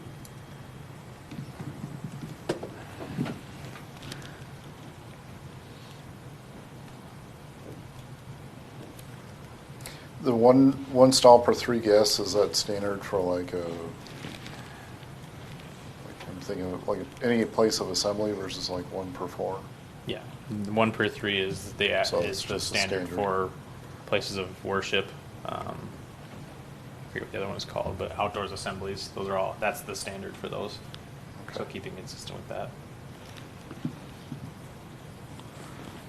So, and then item H, I guess I have no problem with the parking. I don't know if anyone else does. Item H, screening may be required for outdoor facilities related to the event center and may include permanent landscaping, berms, fences, or walls. And so, as an ordinance as a whole, it's going to include that language, and then individual properties may need more. So, I'm okay with the way it reads. Yeah, it'll be customized to the IEP. The light fixture, downcast style, reflective glitter spill light. I'm fine with that. I don't think it'll be adhered to. Because I see someone just going to, rental or whatever and renting a trailer with, 3 spotlights that shine in every direction, so you can see the parking lot.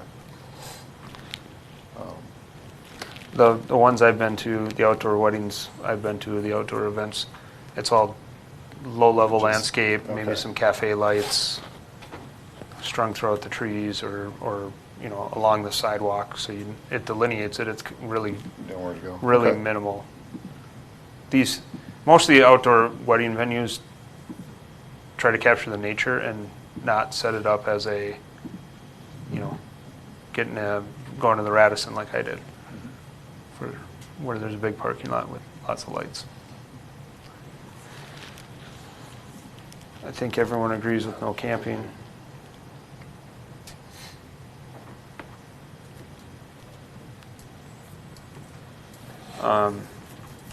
Does it have to be like RV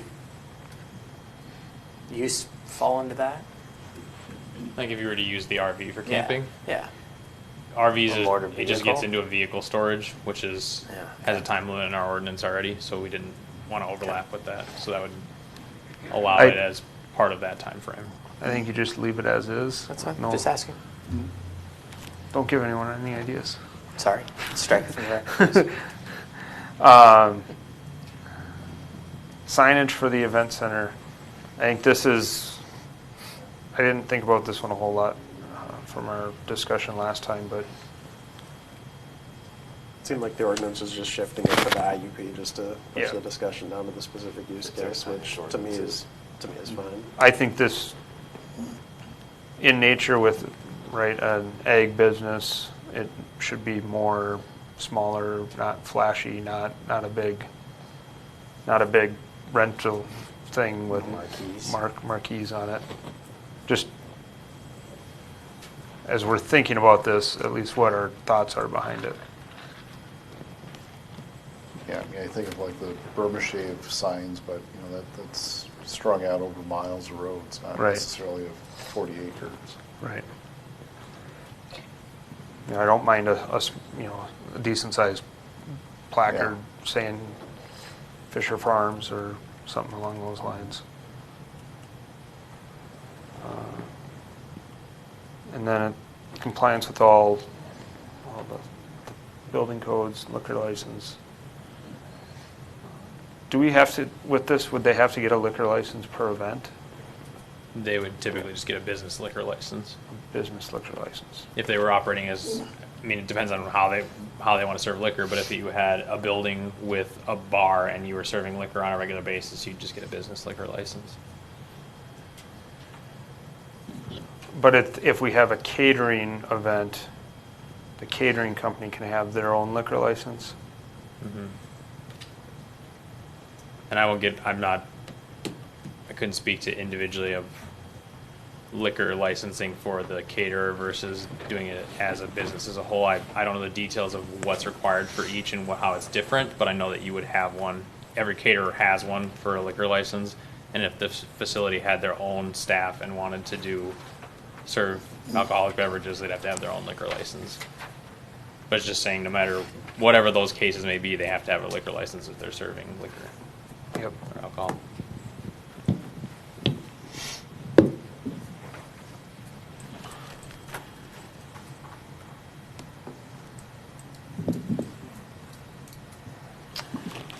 I think the only thought I had with that is hours of operations with the liquor license.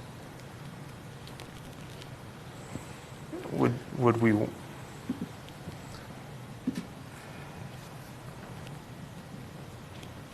Is that Is it- regulated by the council when the licenses are issued? Is there hours of operations tied to the liquor license? The state sets those? So you stop at whatever it is, 1 a.m. or? Correct. Planning chair and members of the planning commission, the state regulates those hours of operations.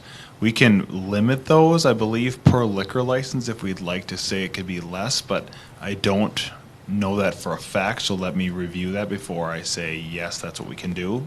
I believe it can be more restrictive, but we can't be less restrictive than the state, but The application doesn't have any hours of operation. the temporary one does for the temporary liquor license, but it doesn't have it for the full one, so I'd have to verify. I think here's what I would say.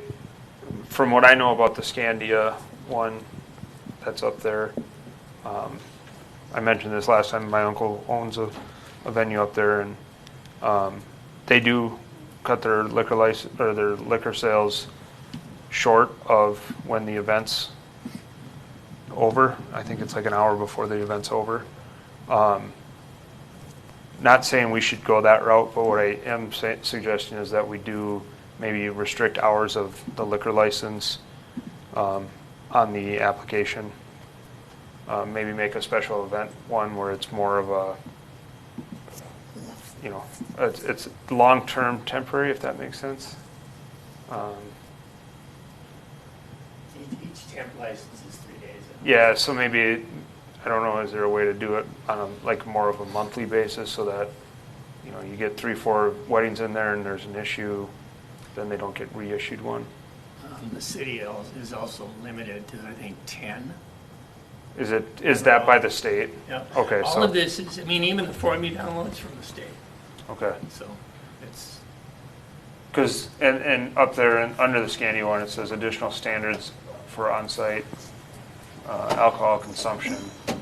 There's additional standards for it. So I don't know if that's something we want to go down the rabbit hole on or not, but I think if that was the desire, you just need to get direction to do that, but then staff would need to do a little more research to make sure that we're not conflicting with state provisions, to make sure we're okay from that standpoint. So I couldn't answer on specifics Yeah. for that one right now, but it'd be something we could look at doing and bringing to council with more information if that's the direction.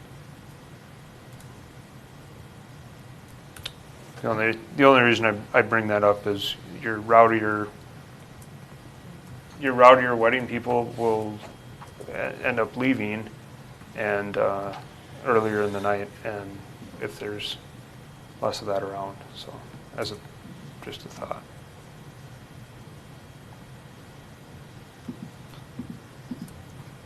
I don't have a strong opinion. I don't know if that's something maybe you guys want to look at and maybe bring to council's attention. I don't have a strong opinion. It's just a thought to help appease some of the concerns that we heard last time. Baseball game, well, it used to be that you had a Seventh inning. Seventh inning. And Yep. now it's changed. It's Dayton, But anyone have anything else on the ordinance? Nope. Just, do we want to, does anyone, after our discussion, would anyone like to come forward with any of the recommendations that we're making Yeah. for the general ordinance? Just a couple questions. So, Zach? My name is Diane Denstead. I live at 15850 South Diamond Lake Road. My question is that as you were talking about as far as the lot size for these, now are you going 40 or are you going 20? Are you recommending? Or 30, or I guess I didn't hear a That's good. decision that you had We- I decided don't to know put if we forth? heard one either. I don't think we came up with one. Oh, okay. We talked about it, and I don't think we gave clear direction on that. You haven't made a motion yet, so technically you haven't recommended anything yet. You just had discussion, so. Okay, I guess my question would be is that, let's say you go the 20 acres, okay, which I'm against, but if you had to bring in 100 feet from each lot line around there, and then you figure the building and then the parking, and if they had 195 people coming to this event, they would not have to come up in front of you and ask for any type of permit, no anything? Not from us, so that'd be the Well, special. But Let's if we- let staff. If we put the answer. IUP in place for the event center, as long as it's an event center, they would still have to come before us to get approval for the event center to begin operation. Doesn't matter if it was 30 people or 190 or Okay. 500, doesn't matter. They'd Okay. still have to come get an IUP. Okay, I just didn't. That was about how confusing that because we would have a work. large assembly permit currently, which is 200 people or greater. So right now we don't have a process for under 200 people. This, Right. when put in place, would regulate even if it was an event center under 200 people. Okay, because I can't see how if you would go the 20 acres like Scandia did, that you could go from the 100 feet from each lot, from the lot line inwards, then you figure your building and all your parking for, and even if you had 200 people, how you can fit all that on 20 acres. I have 20 acres and there's no way you're gonna get everyone parked in a building and all that. So I can see you would be the smart thing to do is that you up the amount of lot or land you'd have to own, like you said, the A1 regulation, right? The ag regulation, that was at 40? Yep. That way, that would give you plenty of room to keep the noise down, to keep something regulated, to keep control of the party. And that's just what I wanted to let, to say. Okay, thank you. Thank you. Thank you.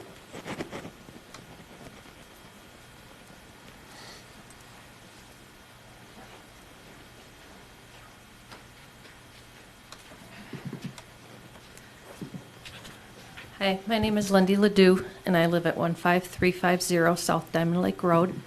And I don't believe that everybody was here the last month during the meeting that heard my experience with our neighbor trying to do events on a 10-acre parcel. When my question is, how is this going to be enforced? Because when I talked to a police officer, he says, I'm not aware of any ordinances that they're breaking. But then I found out later that we don't allow event centers. So how is this going to be enforced for the neighbors that live on parcels around event centers or people that try to have event centers on smaller acreage. Because then when I did talk to I don't remember his name, but the interim city planner, is that you? Yeah. Okay. You had said that it's really hard to enforce when it's a code violation because he's not in the office at 10 o'clock, 11 o'clock at night when the music was still blaring. Or you get people that come to these events in the rural area and they think, I can rev my engine, nobody's here, I'm out in the middle of nowhere. And they go peeling out at 11 o'clock at night. And I would like you to consider, where's the protection for the people that live here? I mean, the motto says, live the difference. We live here. I said last month, I don't necessarily have anything against the applicant that's having an apple orchard. An apple orchard is agricultural, but it's also seasonal. It's not something that you would have people coming in at all hours of the night. It's the event center that is the problem. However, I will say that I would not want to live next to Pine Tree Apple Orchard or Applejack Apple Orchard where there's a ton of cars. And those Pine Tree over there, I think that's White Bear Lake area, they don't have the parking that can accommodate those people. So they're parking all in the neighborhoods. And so how do you enforce, like for an apple orchard, an agricultural type use, that those events, those seasonal events aren't going to overflow their borders? I mean, Dean's, that's seasonal for the most part, but they have the acreage to be able to accommodate the parking. And they don't have neighbors right next door to be disturbing. And because it's seasonal, their events end up late, earlier in the night because the haunted hayride, that it gets dark at 5 o'clock in October. So it's not, those type of agricultural events don't cause the disturbance that the neighbors are concerned about, the events like the weddings and the parties and the dances.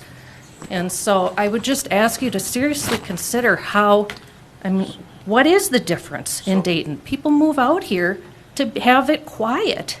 So, right now, we're talking, these would either come through as an IUP or CUP, and we haven't determined that yet.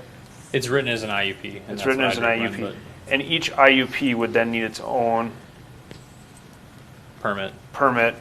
Would each IUP have a public forum and notification? Every IUP has a public hearing. And so I'm just trying to help understand, the whole process. So each application, so every parcel that would come in and to comply with the event center would have to come in with the IUP, would have a public hearing, the neighbors would get notified. We'd go through the similar process as we are with this one. Will the notifications be expanded? Because when you're talking bigger acreages, the neighbors that were at the meeting last month were not notified because even though they're neighbors, they were without the borders of being notified. I think that's something that we need to, as a city, we need to address. And I mentioned that last time, that I think we need to expand our reach of where our ordinances or our notifications for public hearings go. It's so easy to do with social media nowadays as one mechanism, but can we add it to this ordinance that for our event center the reach has to be? I think it's any public. I actually think it's any open forum or no. Public hearing, we need to expand that as a whole, and I don't know that that's the job of the planning commission. No, I can tell you what the requirements are now. State statute is 350 feet for public notices. Dayton city code is 500 feet. We upped it from what state requirements are. Sometimes in rural areas that doesn't get you very far, so I apologize if this didn't get to as many people, and next time we'll consider just expanding it. I don't want to include more than 500 because when you get in dense areas, that's like you're getting up in like 300 to 500 notices instead of it gets to be a lot. So just keep it at the 500 because that's what we have now, and it works in most cases. And then staff will be more cognizant of when you're getting on really large lot areas that we just expand that, or just pick and choose when it looks like there's a neighborhood adjacent to a property, to consider that when we go forward next time. Yeah, and I think that's just one thing though that we need to do better as notifying the residents of these, because it's not just this issue. We had the substation last year or earlier this year down in off 117th where neighbors didn't get notified because they weren't in that distance, but it's only one neighborhood. So. And then I would also ask you to consider a very high acreage amount for, if this is supposed to be an agricultural type event center, by the time you account for the setbacks and the parking and the venue, even 40 acres is not going to get you very far. I mean, you're going to have more parking than agriculture. So I just would urge you to keep that in mind too, because that's the whole point of the agricultural area, and these are supposed to be agricultural type venues, and not just somebody buying up 60 acres and putting a big building and having parties all the time. So I would urge you to tie that to an agricultural nature, and that there's enough space to do that agricultural stuff. So I would, definitely like 60 acre minimums or for an event center of an agricultural purpose. Thank you. Thank you.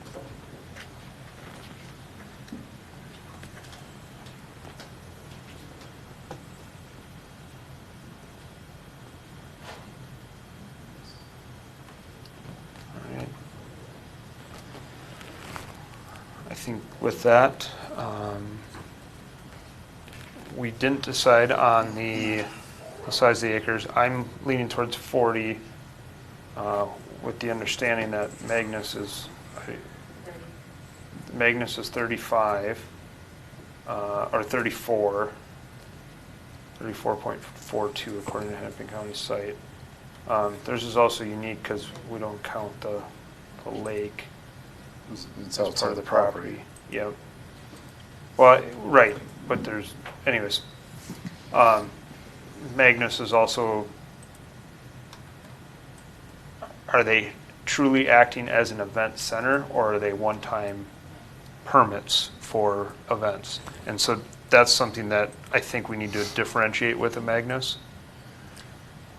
So a Magnus or something similar could get the one-off three-day permit, or no, I'm confusing. But they could get the one-time assembly permit, or whatever. I keep One-time calling it large the- assembly permit, if Yeah. that's the way that they were operating, yeah. They could do a large assembly permit every time they were having a large event. So if that's 3 times a year or 5, they could just do that permit. And then the way the large assembly permit works, they could resubmit similar materials, because that permit is just, how is traffic circulating? How is your access? Do you have flag, traffic control people there during the event? So if they run their operations the same every time, they could just submit the same materials every time. So in terms of them having to produce documents and things like that, it'd be minimal. So that doesn't solve the problem. It's more paperwork. Yeah, but if it is considered an event center, as far as how ordinances work, they have commenced their business prior to this ordinance being in place, so they're not I was going to say that. restricted by the standards that would be put in place after their business has already been established. So they'd be a legal non-conforming use if that were the case. And if they did any expansions or they wanted to do further development of their business, then they would have to come in for an event center IUP at that time. That's just how non-conformities work. Yeah, I got a question on that. So we do have, also, I think where this is going to fall apart is if you have any sort of business, then you can expand it without restriction. because they're already in place. I mean, for example, Dean's Pumpkin Patch, they don't do weddings. Does this mean, I mean, how does that fit into this? Because they're not an event center today, except they have events.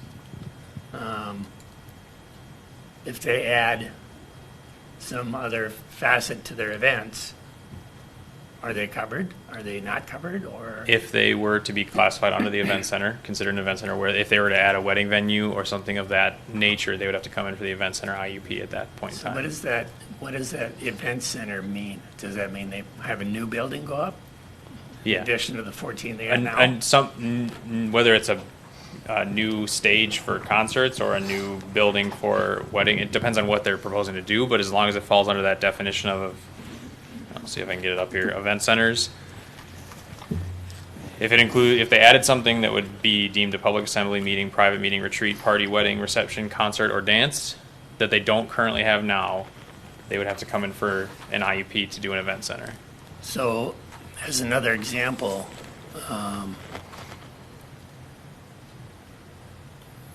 we have at least one, how do I say this? We've got one property that has assemblies, they have events. They're more related to horses. And so if they have events that are more related to weddings, does that move them into this category or not? Not if it wasn't new structures. And we're also talking about a property that has no single-family home, that only has a business. So this doesn't apply to a ag property that has a single-family home and uses a horse barn to run horse events or whatever as an accessory to the principal use of a single-family So dwelling. this would be a primary use. Correct. So it does not apply to properties Okay. that have a single-family home and then use as an accessory, have accessory buildings that they may use for So horses does or that other mean things. that a primary use as residential, well, that has a residence on it can't be an event center? Correct. So walk me through Dean's Country Manor or Dean's Pumpkin Patch. That's one where we'll have to, this will not apply to that because of the nature of the property and the Okay. single-family home use first. Same thing with if it's a, so like for instance, the 10-acre parcel, if it's a single-family residential use first, Yep. it can't run as an event center, meaning it can't make profit from the events it runs. If it just hosts birthday parties and celebrations and it's frequently Yep. a lot of people, that's well within to use your single-family home for. But if you start having catering come in and using it as a commercial, a business enterprise, and you're making profit from it, that's when it's an event center. And you can't do that in a residential district as a use right now. You have to, if you want to be an event center and use it as a business Yep. in the ag district, you'd have to cease the use of a residential nature of the property to then be this event center as a business use. So that's the distinction there. You can't have both. You can't have a single-family residential home and run it as an event I center. guess what I'm business. getting at is you'll have these homes on ag uses. Mm-hmm. So, for example, I think that the 10-acre one that was brought up is a ag use because Mm-hmm. they board horses. So, That's a different, we're not, okay. that's an agricultural related use on an ag property. That's not, wouldn't be considered No, an I event understand center. that, but if they start having other events in their indoor arena, Mm-hmm. does that mean they fall under? I'm having a hard time understanding what defines an event center because, I think so I'll try to explain it as clear as possible. There are Okay. two different boats, I guess. One is you have a single-family residential home, and you use as an accessory use to your single-family residential home, you use an outbuilding or something to host, whether it be concert, dance, like that's separate from an event center as a primary principal use, as the only use. Yep. So the 10-acre parcel or the 20 or the 40-acre parcel with a single-family residential use can't have an event center that runs as a business as the principal use on the property. So that's where I was trying to get at the 40-acre minimum lot size in A1. Essentially, you'd have to carve off your single-family home and still have 40 acres left to use as that event center property.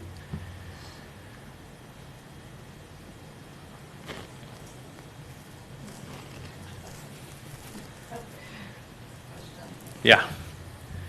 So is a residential owner of, Can I have you come to the mic? Because Just, it's being broadcast so that everybody can hear. Thank you. so for instance, some of the events that we've been concerned about, can the single-family residence that is on agricultural land, can they be regularly renting out their property, whether it be the pool or the home or the barn for dances? Or, I mean, are those legitimate, are they able to do that on a regular basis? That's something I have It's to. not a private, it's not like your own kid's party Mm-hmm. or a one-time event. They are It's a business. putting that out there to receive funds, whether for their own pocket or for charity or. That's, I'd have to work with you on a separate basis to, one, understand the operations that are happening on the property, to understand how we could enforce it from a code perspective, but it's not really related to the event center discussion right now. 'Cause It'd just be something we'd have to They were work calling on. themselves an event, we're ready to host your next event, so. That's just whatever something it I'd have be. to learn the background on and then Okay. work with you to understand what the operations are and see if it is violating any ordinances. Okay.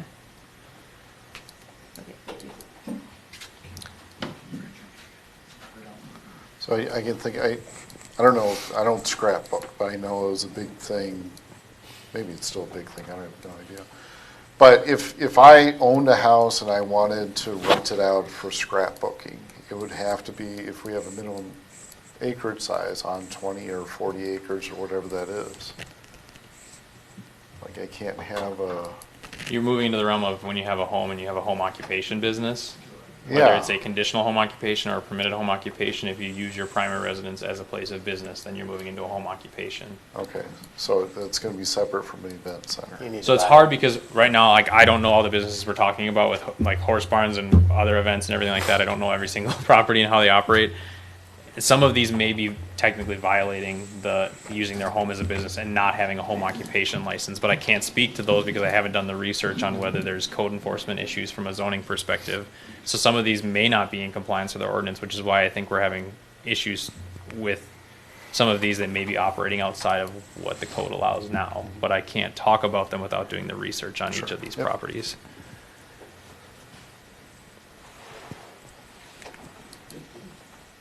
Peter. Yep.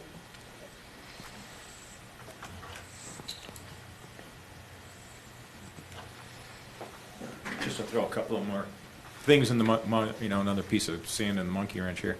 My name is Mike Lilia. I live at 14,000 Lawndale Lane North.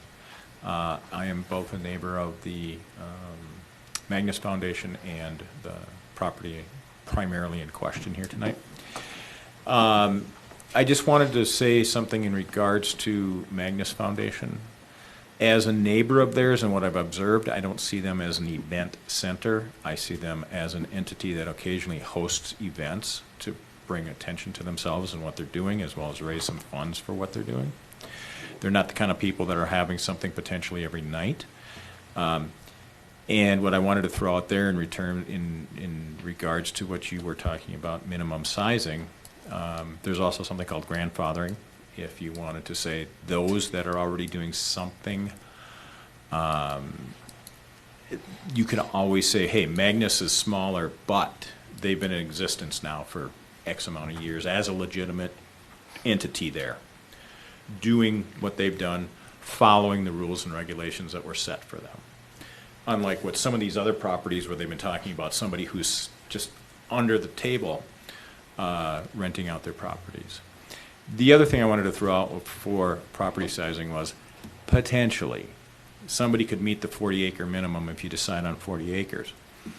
But it could be like this table, it's long and narrow, and doesn't really do what the code is intended to do, which is to insulate the neighbors and others from the potential problems. So to answer your second part, that's where the IUP and CUP or CUP process would take care of that. Okay. They would have to proof of concept that it would work And then we may say, in instance, it might be next to horses and it's really narrow, and we might say, you know what, you need a 10-foot high fence, and that's the only way it's going to work. Yeah.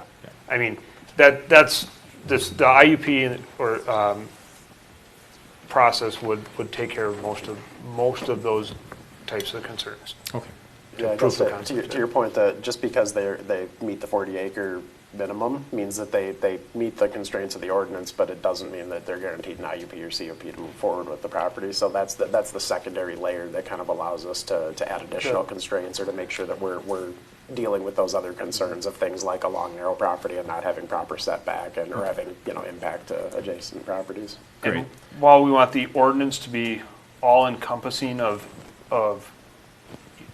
residents' concerns and neighboring concerns, we also want it to be flexible enough so if we get something like a Dean's pop up into the ordinance where it's huge and they have a couple hundreds of acres next to each other, we can also make that work.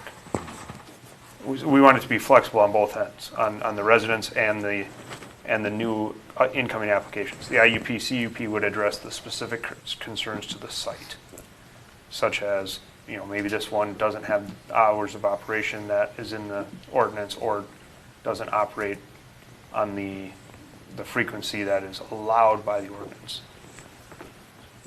Does that help? Yeah, that was just some of the thoughts that came to mind as the discussion was going along, that first of all, there are people that are already doing things, but within the constraints of what they've already been limited to, so therefore, for the lack of better terms, under the law, they're doing things properly. And the other thing was, like I said, my concern of how do you make sure that somebody who meets the letter of the law also doesn't somehow skirt it because it really doesn't conform to the spirit of the law. Right. So that was my concern. Thank you very much. Yeah. Oh, by the way, I just also want to say too, for the record, that I hope Ms. Fisher is very successful as an orchardist and that she gets lots of apples and does very well there. Because I would much rather see a farm, a nice, large, quiet farm where she's at now. That would be great. So I wish her very good luck with that. Thank you.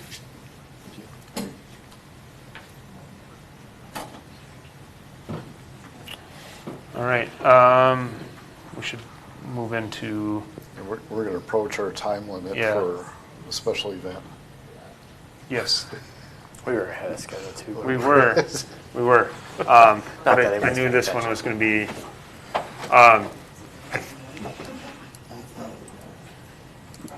so,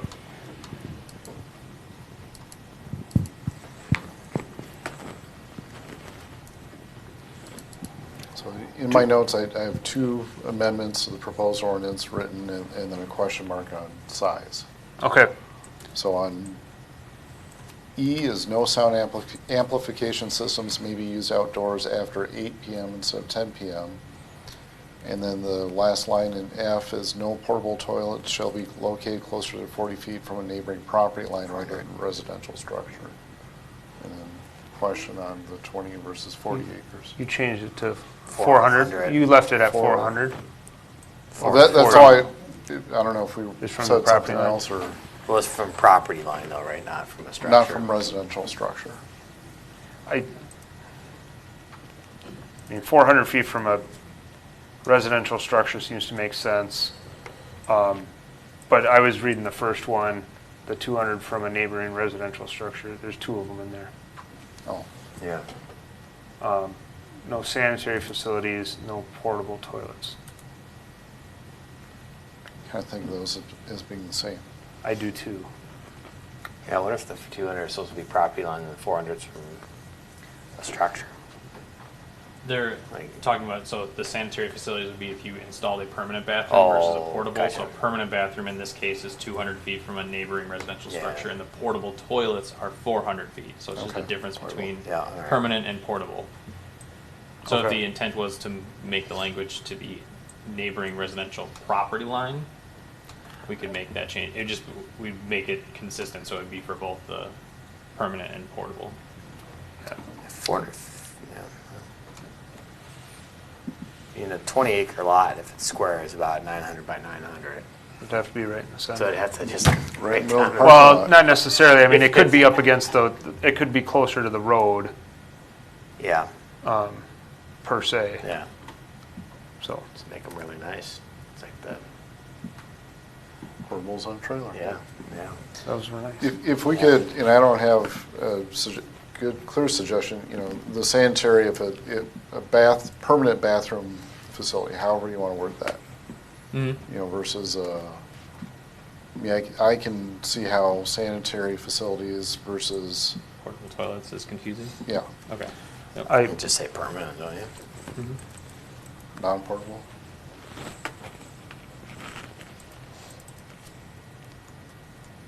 yeah. And then lot size was the other one.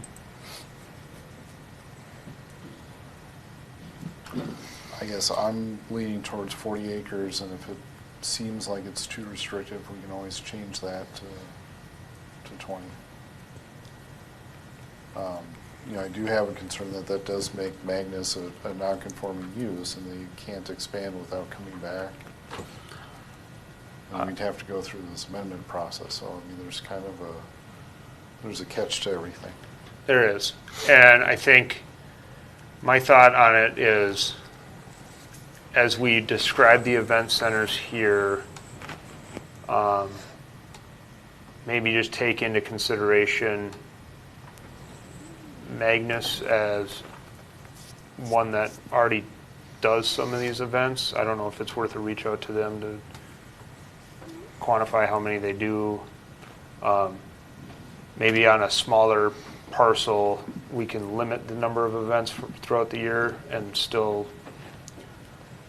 So they could come in for the large assembly permit at any time with any acreage, and that would be the way to. That would be one way to do it. Get around the 40-acre requirement. The other way is we could say, well, on a 30-acre parcel, you can't do more than one a month, or on a less than, can't do more than one, whatever it is. It makes it more convoluted, and it's harder to track. Yeah. I also would argue that Magnus is not an event center, and that's not the intent behind their thing. They're hosting events occasionally, but it's not the primary business associated with it. It's that So property. maybe you're solving a problem that That doesn't need to be solved. exist, yeah. I don't think it exists. I think 40 acres is, I think that's adequate. I'll make an argument for 20, just the smaller size will dictate what you can and can't do. We still have all of our setbacks and requirements with regards to how the lot can and can't be used. And so we might get a small egg thing that wants to go to host daytime events, and doesn't have any plans on having nighttime weddings or anything like that could work on a 20-acre lot. And you're going to be relegated to how many people you fit on it based on parking lots and setbacks and all that. And so maybe just leave that open, and the CUP IUP process will allow us to weigh in on whether it's viable for that use on that size property or not, and how many adjacent properties there are, and Yeah, I think what with type a- of neighborhood it's in. And I think with a lot of these event centers, well, I say a lot, but for as many of these as we see pop up that are part of this ordinance, I think that we're going to have a pretty in-depth IUP process with them anyways, because we're going to have to take into all those independent considerations. Would you concede to 30? And that would fit Magnus in it? Yeah, yeah, You're yeah. still restricting the size, Yeah. but you're making it at least viable. The only reason I don't want to go so small is, as we see closer to some of the residents that are here tonight, you see the large properties, and then they get smaller, and then they're up next to these piano lots, keyboard lots, right? And they're big lots, but they're narrow, and it just restricts where it can be. And that's my concern, just looking at lots within the city. Fair enough. Yeah.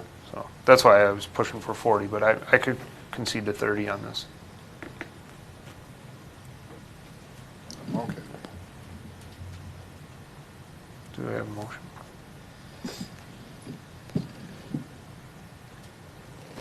Are we not there yet? Well, I think we might be there.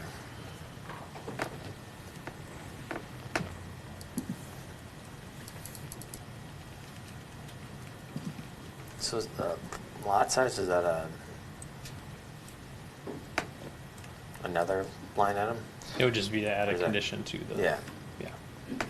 okay, I'm going to make a motion to recommend approval. So I'm going to put the minimum 30-acre parcel size at the top, so a new A, I guess, because that's the bigger item. So E would be no sound amplification systems may be used outdoors after 8 p.m. With F, whatever language you want to choose to separate permanent and portable bathrooms, and so the last line would be 400 feet from a neighboring property line rather than a residential structure. Or did I misinterpret that? No, Okay. I would agree with that. I don't remember if we talked about at the last meeting or not, a distance from the property line. Was it 400 still? I think so. Yeah. Okay. Yeah. I know we talked about it, I don't remember but we can look back at that if, for the portable ones, Yeah. yep. Yep, and that's what we're being consistent with. Yeah.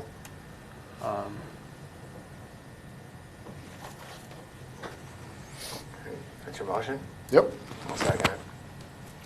All right, we have a motion from John, a second from Paul. All those in favor? Aye. Aye. I guess, motion passes 4-0.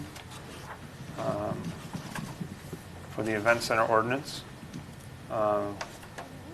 move into the Fisher Farms IUP, event center IUP, assuming, right, we're assuming that all of our changes are going to be kept. Correct, yeah, any action for the. to the ordinance. For the individual application for this event center at 16900 North Diamond Lake Road would then take the conditions as you recommended as part of the event center ordinance as a Assuming whole. the council Correct, yeah. falls. Yeah.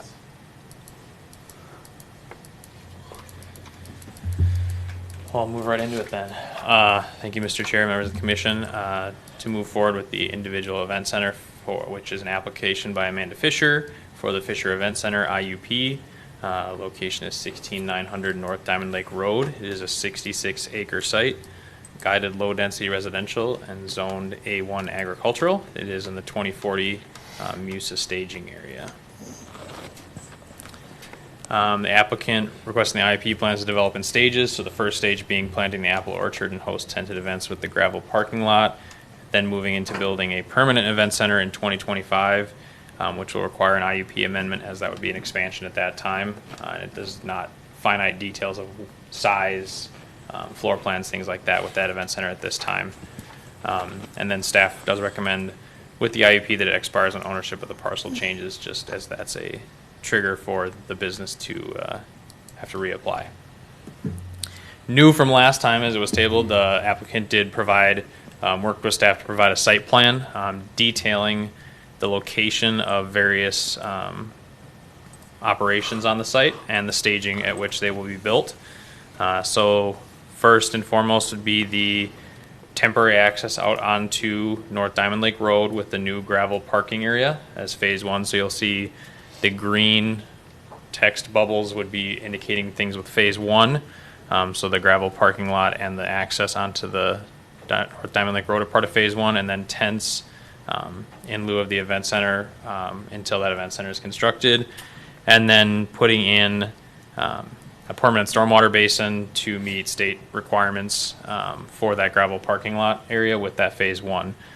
This is just a site plan, so grading and the size of the stormwater pond and all the calculations and engineering to go along with that haven't been completed at this point, but are required to be done, and we'll have to work through with engineering staff to meet those requirements. Phase two would be to build the event center building, shown on the eastern part of the property. It is shown at 50 by 40 and then 50 by 50 for the two different sections of the building. At that point, they are planning to install septic and well for that building, along with a gravel trail that would then extend out to another building that they're planning to do as part of phase 2, not the event center building, but another building more for the apple orchard operations, and then planning in phase 3 to do walking trails throughout the orchard as it gets established. So these would be multi-use walking trails that would be established over the course of that apple orchard growing into full growth. So that is what they're proposing to do for a phasing and how it will ramp up in terms of operations and where they're proposing to put those structures. They did this schematically. At first, they would need to work through and make sure that all those conditions as part of the IUP are met, and they obviously weren't aware of what changes commission would make, and ultimately council, so they'll have to work through whatever the ultimate recommendation is on that event center ordinance to make sure they do comply with those in terms of setbacks, lighting, noise, everything like that. So with that, the role of the planning commission is to review the request, discuss it, and make a recommendation to the city council. I did include just this slide as this was the new information since the last meeting. So this details how they're proposing to amend or build their operations for the event center. And any recommendation from the planning commission could be conditional on it. I would recommend that it would be conditional on the changes you made to the event center ordinance, that it meets all the conditions as amended from your recommendation.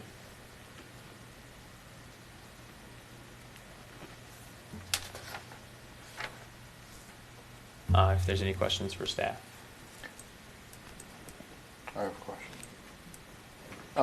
I'm reading the fire chief's email where he's saying that fire sprinkler is required for 5,000 square feet or 100 people or more.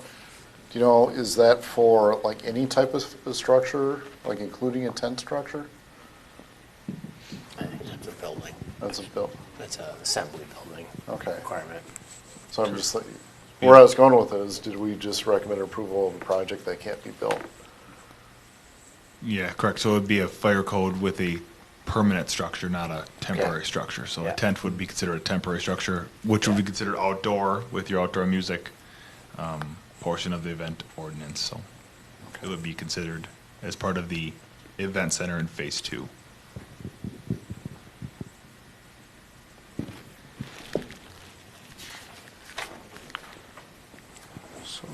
So Mr. Brown, who's not here tonight, I read his email and just took another glance at it. Darren was asking for, as part of this, and something to consider was right away along North Diamond Lake Road if that were to ever expand. I don't know if we want to go there with this one. I don't know if we can do that. Where did he want it? Well, he was saying, should we reserve some right of way on North Diamond Lake Road for that to expand? I want to address it, but I don't think we want to go there. I think if the count, as it is a county road, if the county would like to expand it, maybe the applicant could work with the county to get a permanent access off of North Diamond Lake Road in exchange for some right of way. For them to expand it. That may be a viable option and would be a win-win for residents as well. I would say, planning out where, oh, I'm sorry. I don't think as a city we want to plan for additional right-of-way with this, as there's not really any improvements that are ours. What I was going to suggest is that we have setbacks as if the road were going to expand at some point in the future. And that may be, that's something the applicant should also take into consideration. I feel like we kicked the last one to death, and we're running out of gas on this one.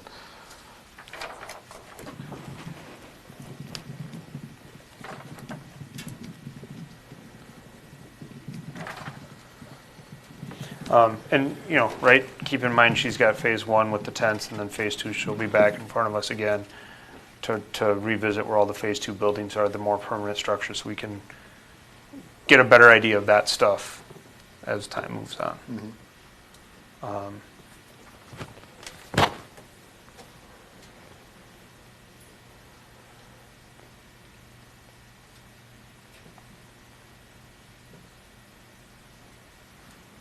Here, I think the applicant might be online. The applicant Yeah. is in attendance on Zoom, Yeah. and she is raising her hand. So, do you want to open it up for comment from her? Yes, let's do that.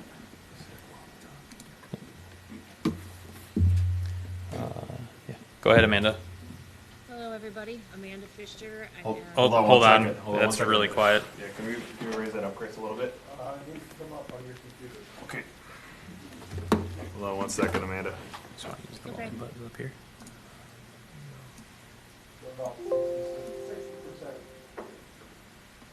Okay, try again, Amanda.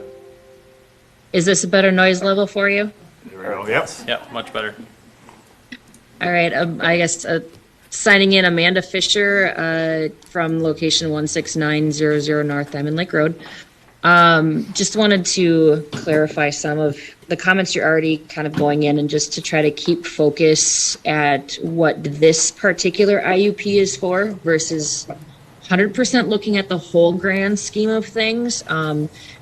This one, to my understanding, that this IUP that I am applying for right now is supposed to be focused at the tented events and kind of that permanent, semi-permanent parking structure area with the road access, obviously, to the county road. I will be applying for the more in-depth IUP in terms of my building locations, structures, roadway, all of that stuff when we get closer to final Phase 2 IUP. So the request was made to kind of give you guys an idea of what the site was going to look like, short-term and long-term, just to kind of get that overall in motion, and then for you guys to kind of give me some feedback on those suggestions. And I definitely, I was talking with, I think, Jason and Kevin over the last couple of weeks specifically, and yes, the county road setbacks are a bit of a concern and what they might come at with it. So part of that is going to be altered a little bit with where exactly my long-term roadway is going down the farm field. So that will be changing slightly. The parking area is kind of a hit or miss at the moment in terms of those setbacks that we're talking. I do believe I'm at least like 15, 20 feet or so. I'm right inside the fence line that's been there for eons, I would say. But obviously, I think I've hit most of the concerns that we were talking about in terms of the overall event center guidelines that you guys were discussing over the last hour or so. Bathrooms will be up near where the tented area is going to go on the main 10-acre parcel that's kind of wooded off. More low ambient lighting in terms of the parking lots, that I don't turn into like a baseball field and have bright lights everywhere. That's not the intention or desire. I don't know if you guys were mentioning something in terms of like the screening. Was that going to be in terms of like the parking area, looking at where the intended location of the parking area is in terms of the setbacks and stuff with the property? Is that going to be something you guys are going to suggest with that screening around the parking area from the roadway? Or was that more so in terms of where it butts up to residential properties? It's difficult without being on site and seeing the conditions. I guess my thought on your site here with where your bathrooms are going to be in location of the tent. The tent is, the bathrooms was the only time we talked about screening. Okay. And That was my understanding. We do have language in there that says we could require more along the property lines or something, but I don't see a need with this type of use to have additional screening. And where the bathrooms are going to be located, they're screened from the neighbors. I guess I see the need for some screening for headlights from the parking lot, so the taller shrubs that go around the perimeter of the parking lot that's between that and neighboring homes, but. So down more on like Lawndale and the longer term aspect? Well, in the long term phase. I guess I'm looking at the parking lot on North Diamond Lake Road but I mean, that's really something that I don't think we can make a judgment by looking at a two-dimensional map. That's something that's really I mean, the contours look pretty challenging, and just they're going to be driving past that numerous times. I mean, it's a hill. Yeah.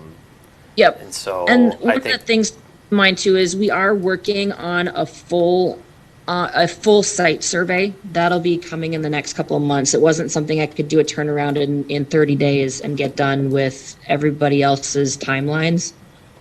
So this is just kind of a general map, just because we were looking at more the tentative aspect for this particular IUP, and that in the process of going through the longer term IUP, which we'll probably start applying for over the winter, start that application process if we're looking to do more of a firm build in the fall of next year. So you'll start seeing more of that full on-site survey with more defined property like positional aspects throughout the property. So let's just real quickly talk the headlight in phase one. Phase one, the only property I see potentially impacted is Michael's property, and I hope you'd be good enough neighbors to work with him to help screen any headlights in his direction.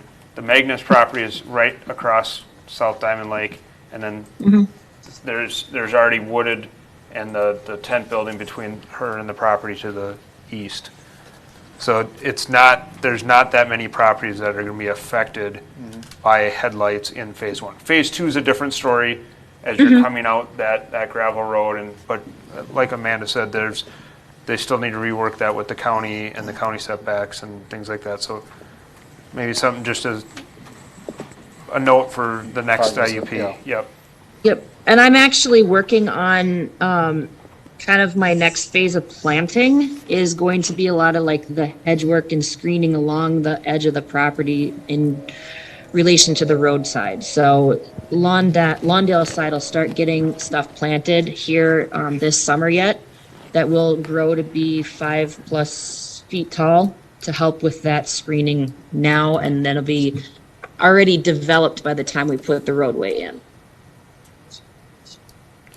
Yeah, I would imagine too, being an orchard, that you'd want your drive in to be tree lined as part of that aesthetic and that experience. But yeah, I mean, I would encourage you.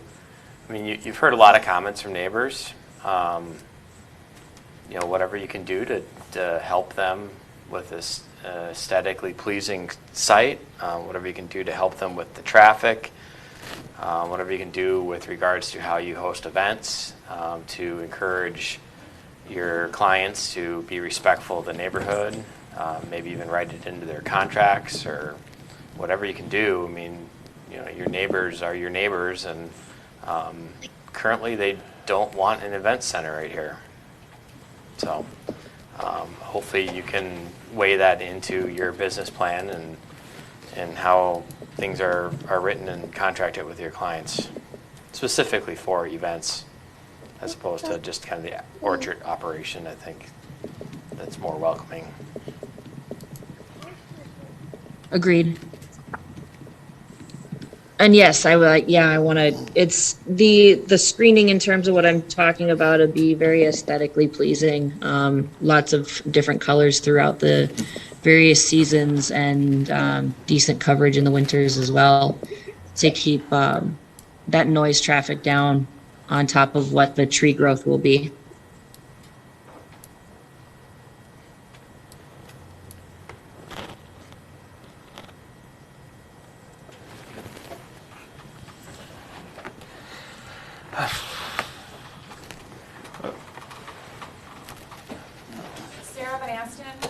16100 South Diamond Lake Road. I am looking at your property, and your neighbor to the north and your neighbor to the east both are horse properties. And as someone who actually used to board as a neighbor, everyone thinks that they can come and meet your horse. Can you ensure that there will be a physical barrier between your property and the horse properties to ensure that guests at your, whether they're there to pick apples or there for an event, are not going to decide that the horses are there for them to visit and that they have a petting zoo available to them? Do you have something in plan for that? Thank you.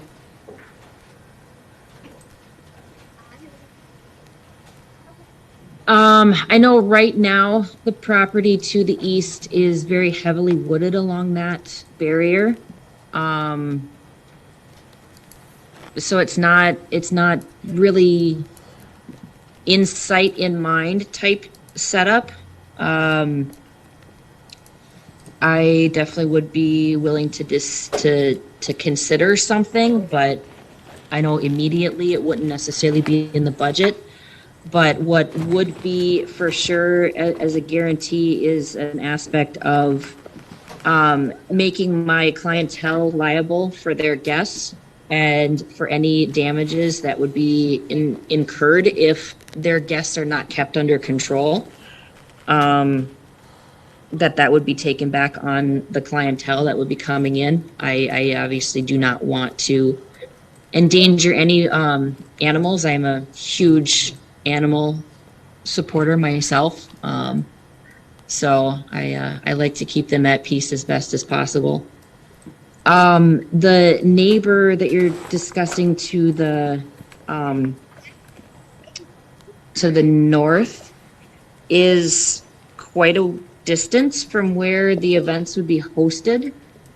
I don't feel like their property would be in danger. However, in terms of that one, for sure, there is going to be a deer fence that's going to be going up around the orchard itself. So 7 feet high wire fence with 7 foot high wood posts to keep the deer out of the orchard and chewing up the trees every year. So in terms of that one, I know I can guarantee in that end of it that there would be some form of physical barrier. It's just harder to do it on the other side of the property with the wooded aspect that's over there right now.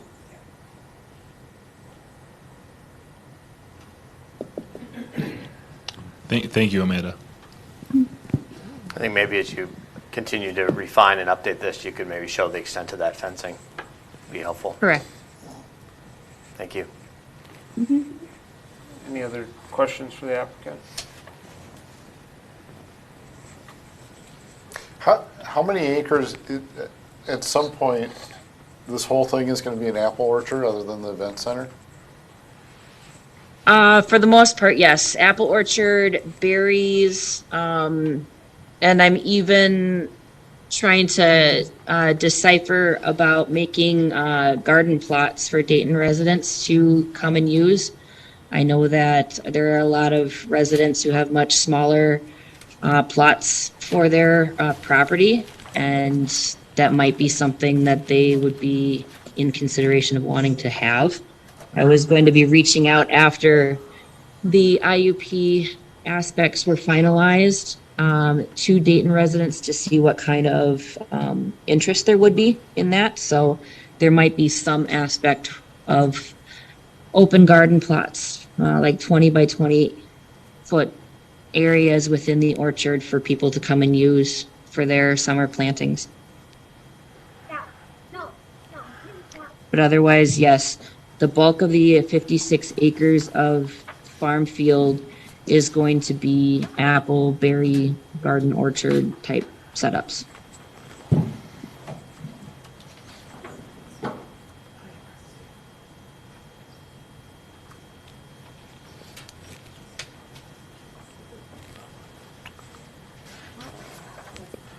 We do have a few more people interested in taking questions. Is there a concern that you have that you haven't voiced or that we haven't heard? Okay. From me? No, Specific? someone from the audience. We've got two more that would like to address. Just a question.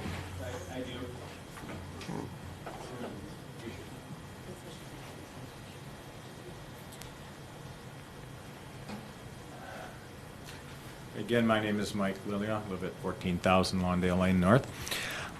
My question is both to the city and to Ms. Fisher, and that is both of compliance and of enforcement.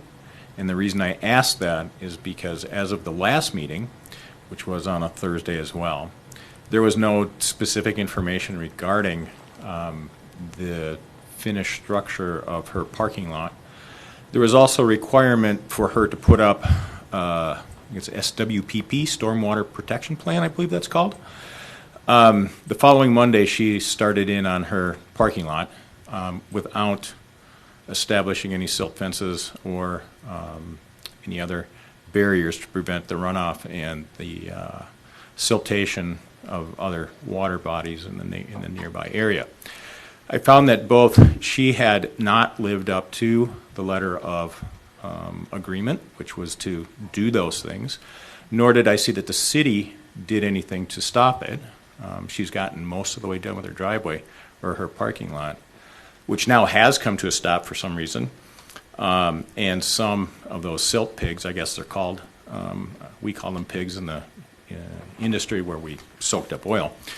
And I'm just wondering if there's both a compliance concern and an enforcement concern here on her part and on the city's part. And I just wanted to bring that up, that if she is already not following the rules now, is she going to follow the rules later? And that's kind of my question. And my question to her and to the city. I can take the city portion. The reason it stopped work is that's when the city learned about it and issued a stop work order once we knew of the operations on site. Thank you.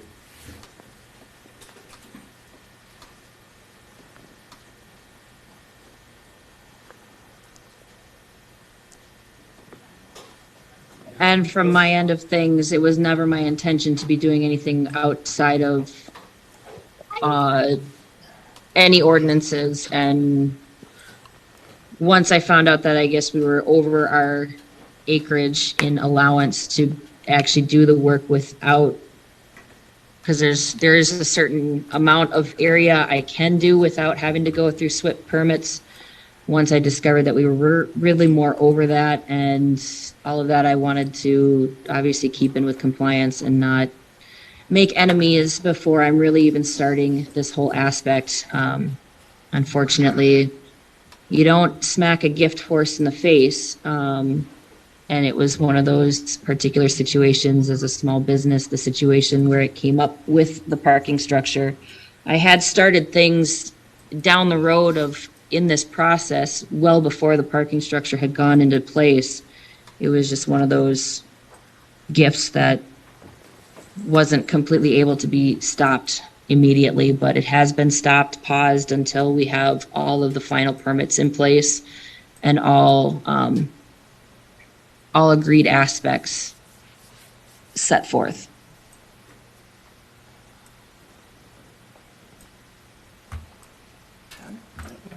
Thank you. Okay. I'm Deborah Burkhart Cotter, and I am the property right in the northwest corner, above on that map.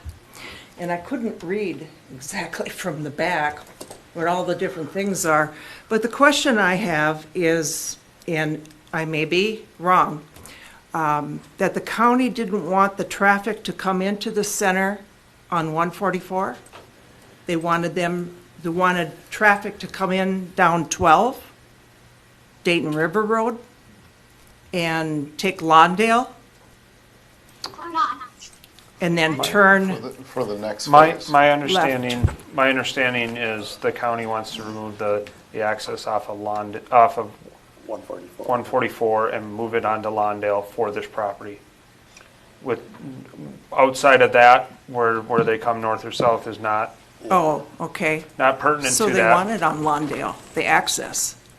And that's a standard, Jason, can, Yeah, that's to minimize the accesses on the busier roads, just to minimize the, So where would the access be? It looks like it might be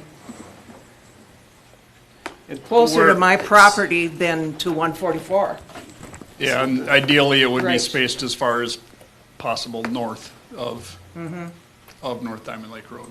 Yeah, that's pretty It's close. located just north of the third property, kind of across that long drive. Yeah, it's Okay, a so distance thing, so the county only allows so many Okay. accesses within X So then number of feet of I an heard intersection. incorrectly. I heard that all the traffic, they wanted to come 12 and Lawndale and then turn left on 144. And I'm like, we already have the golf course racing back and forth. You know, that's enough.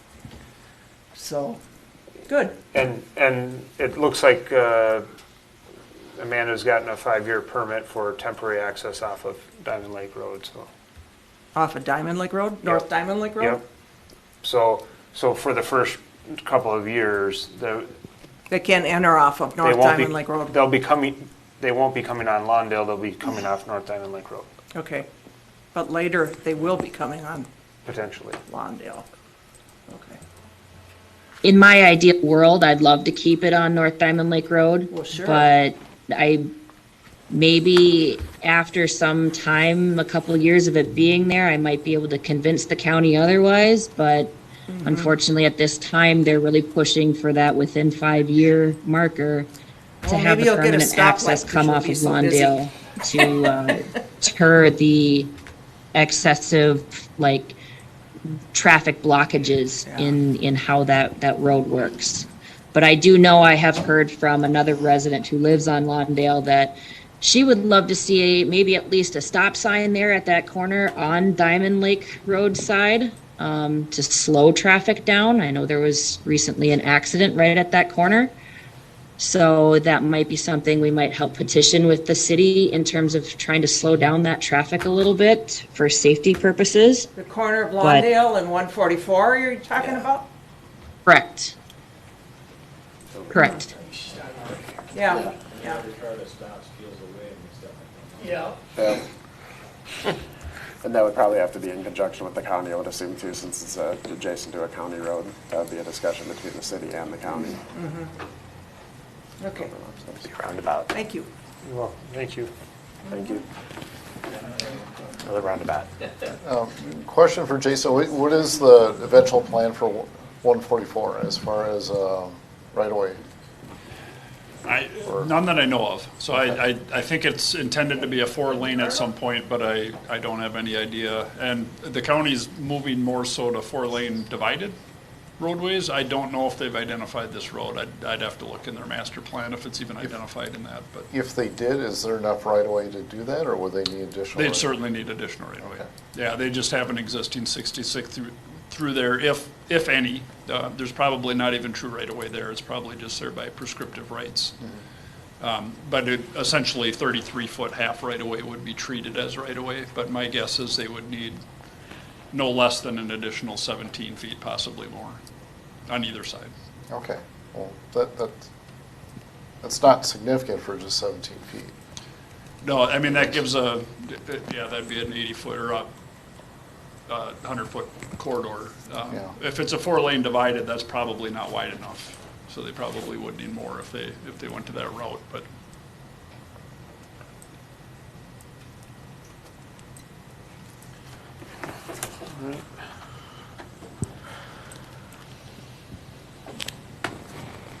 Past 9 o'clock yet. Yep. Yep.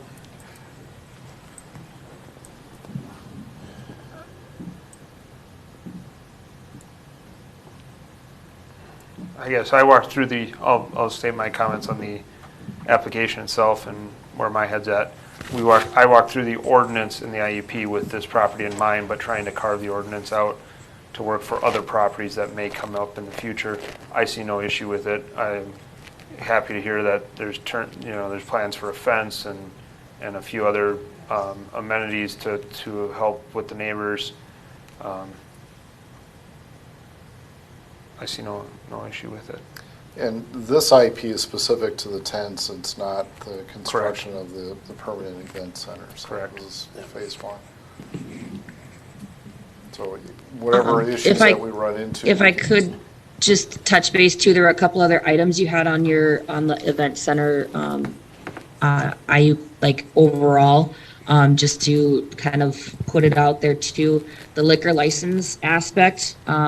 With the tented events, it would be a catering company that would apply for liquor licensing per event until we have the second phase of events put together, where then, yes, as a business, I would apply for my permanent liquor license and catering licensing for those.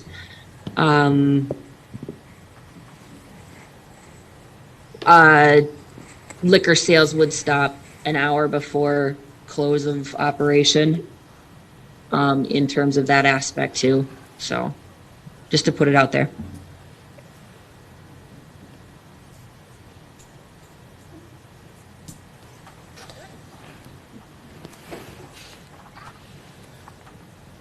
I'm hitting a wall. You're hitting a wall. So I we recommend approval for the ordinance, the text amendment, and this will fit that. Yep. I would add an item that setbacks would have to comply with the, and I'm not going to word this correctly, Jason, but the eventual right-of-way for 144. If you can work with the county of. That would be part of phase 2 as well. So they're not constructing the driveway at this time along the county road. So they're only doing the parking lot and the temporary. Okay, so that makes access. sense. So the phase 2 would be the portion of the driveway along North Diamond Lake Road and then north to Lawndale. So the intention is that that the owner's not going to invest in something that's just going to have to be moved later, but that would only be the parking lot. Yeah, the other thing to note, and Kevin can correct me if I'm off on the distance, but I think the setback for the drive lane is 20 feet from the right-of-way. So there will already be some buffer in there, if you will. That's not to say when more right-of-way is acquired, that setback doesn't move back with it, but there might be some leniency at that point, I'm not sure. But another recommendation, I guess this would be more for the applicant, that any of the buffering that's installed now, you'd want to keep that back for additional right-of-way. I'd say probably the same along Lawndale as well. Yeah, because I mean this is a big property, so it's quite the investment for shrubs and trees and all that.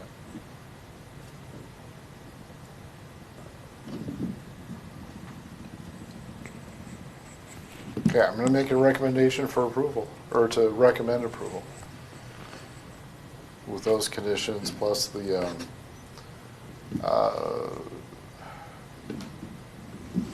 I don't know if I want to. It's more of a recommendation, I guess, a requirement setback for plantings. I mean, that's more. It's the best interest of the owner to do that. I'm not sure we can really require. Yeah, I would say it's in the interest of the owner. Yeah. So this would be just with the 8 items that are listed here. Motioned. I'd second that. All right, we got a motion from John, a second from Ryan. All those in favor? Aye. Aye. Aye. All those opposed? Motion passes 4-0. And this one, these 2 items will go to the council. All 3 items for this evening, the concept plan and both of these, the ordinance amendment and the IUP, will go to council on July 25th. July 25th. And then the Fisher Farms Event Center IUP will go to the EDA on July 11th. Next Tuesday. The Event Center ordinance and both will go to? Yep. Okay. Yep. So from my understanding, like what is the EDA's role? The Event Center would be a commercial business to see if they feel like it's a good use of agricultural land because it's commercial based. And this is obviously a commercial based because it's an IUP relating to commercial business on a agricultural property. Again, it's just for recommendation and or thoughts, comments on it basically for council to look at. Again, one more way that we can use the commissions to get more comments involved. Sure. Yeah. When it goes to council, is a public hearing involved with that too? Or has that already happened here? This already It's happened just- here okay. for both these items. All right. Yep. Okay. Part of, and I guess for further clarity, I mean, part of it is not to stonewall or take away from the EDA their opportunity to weigh in on how we as our commission is doing things compared to the business side of the city, right? Yeah, because, from the land use side, I mean, part of our charge, or whatever you want to call it, is what is the highest and best use of the property? And so in this case, is it a corn and bean field, or is it an apple orchard? And to me, it's an agricultural, somewhat of an agricultural use with a commercial primary use that's going. And if we've, if this one goes in and there's a potential for a winery, there's some definite commercial draw that the EDA may be interested in at least, if nothing else, knowing the new business owners, but maybe there's some other ways that they can help them out as well, so. Headache for staff, but. All right. Notices and announcements? Just letting you know that the next regular scheduled meeting is for August 3rd. Same time, same place. So, Exciting. let me know now, I guess, if you are gone or planning on not attending. Just to make sure we have a quorum. That's all I'm checking on. I know Darren had a few items that we should discuss at some point. One potentially being like what's, obviously last meeting ran long. Tonight's meeting is somewhat normal for us. We were ahead of schedule, but now we're running a little long. But one of my thoughts is like what warrants a workshop. So just something to think about. Maybe an ordinance change would warrant a workshop versus do a public hearing and then do the workshop as part of the ordinance and move along that way. So something to think about. I had one other one. But that or do we divide and conquer, do one meeting with public hearings and one meeting with action items? So something to think about moving forward to try to condense the time. So that was my two thoughts I had. So.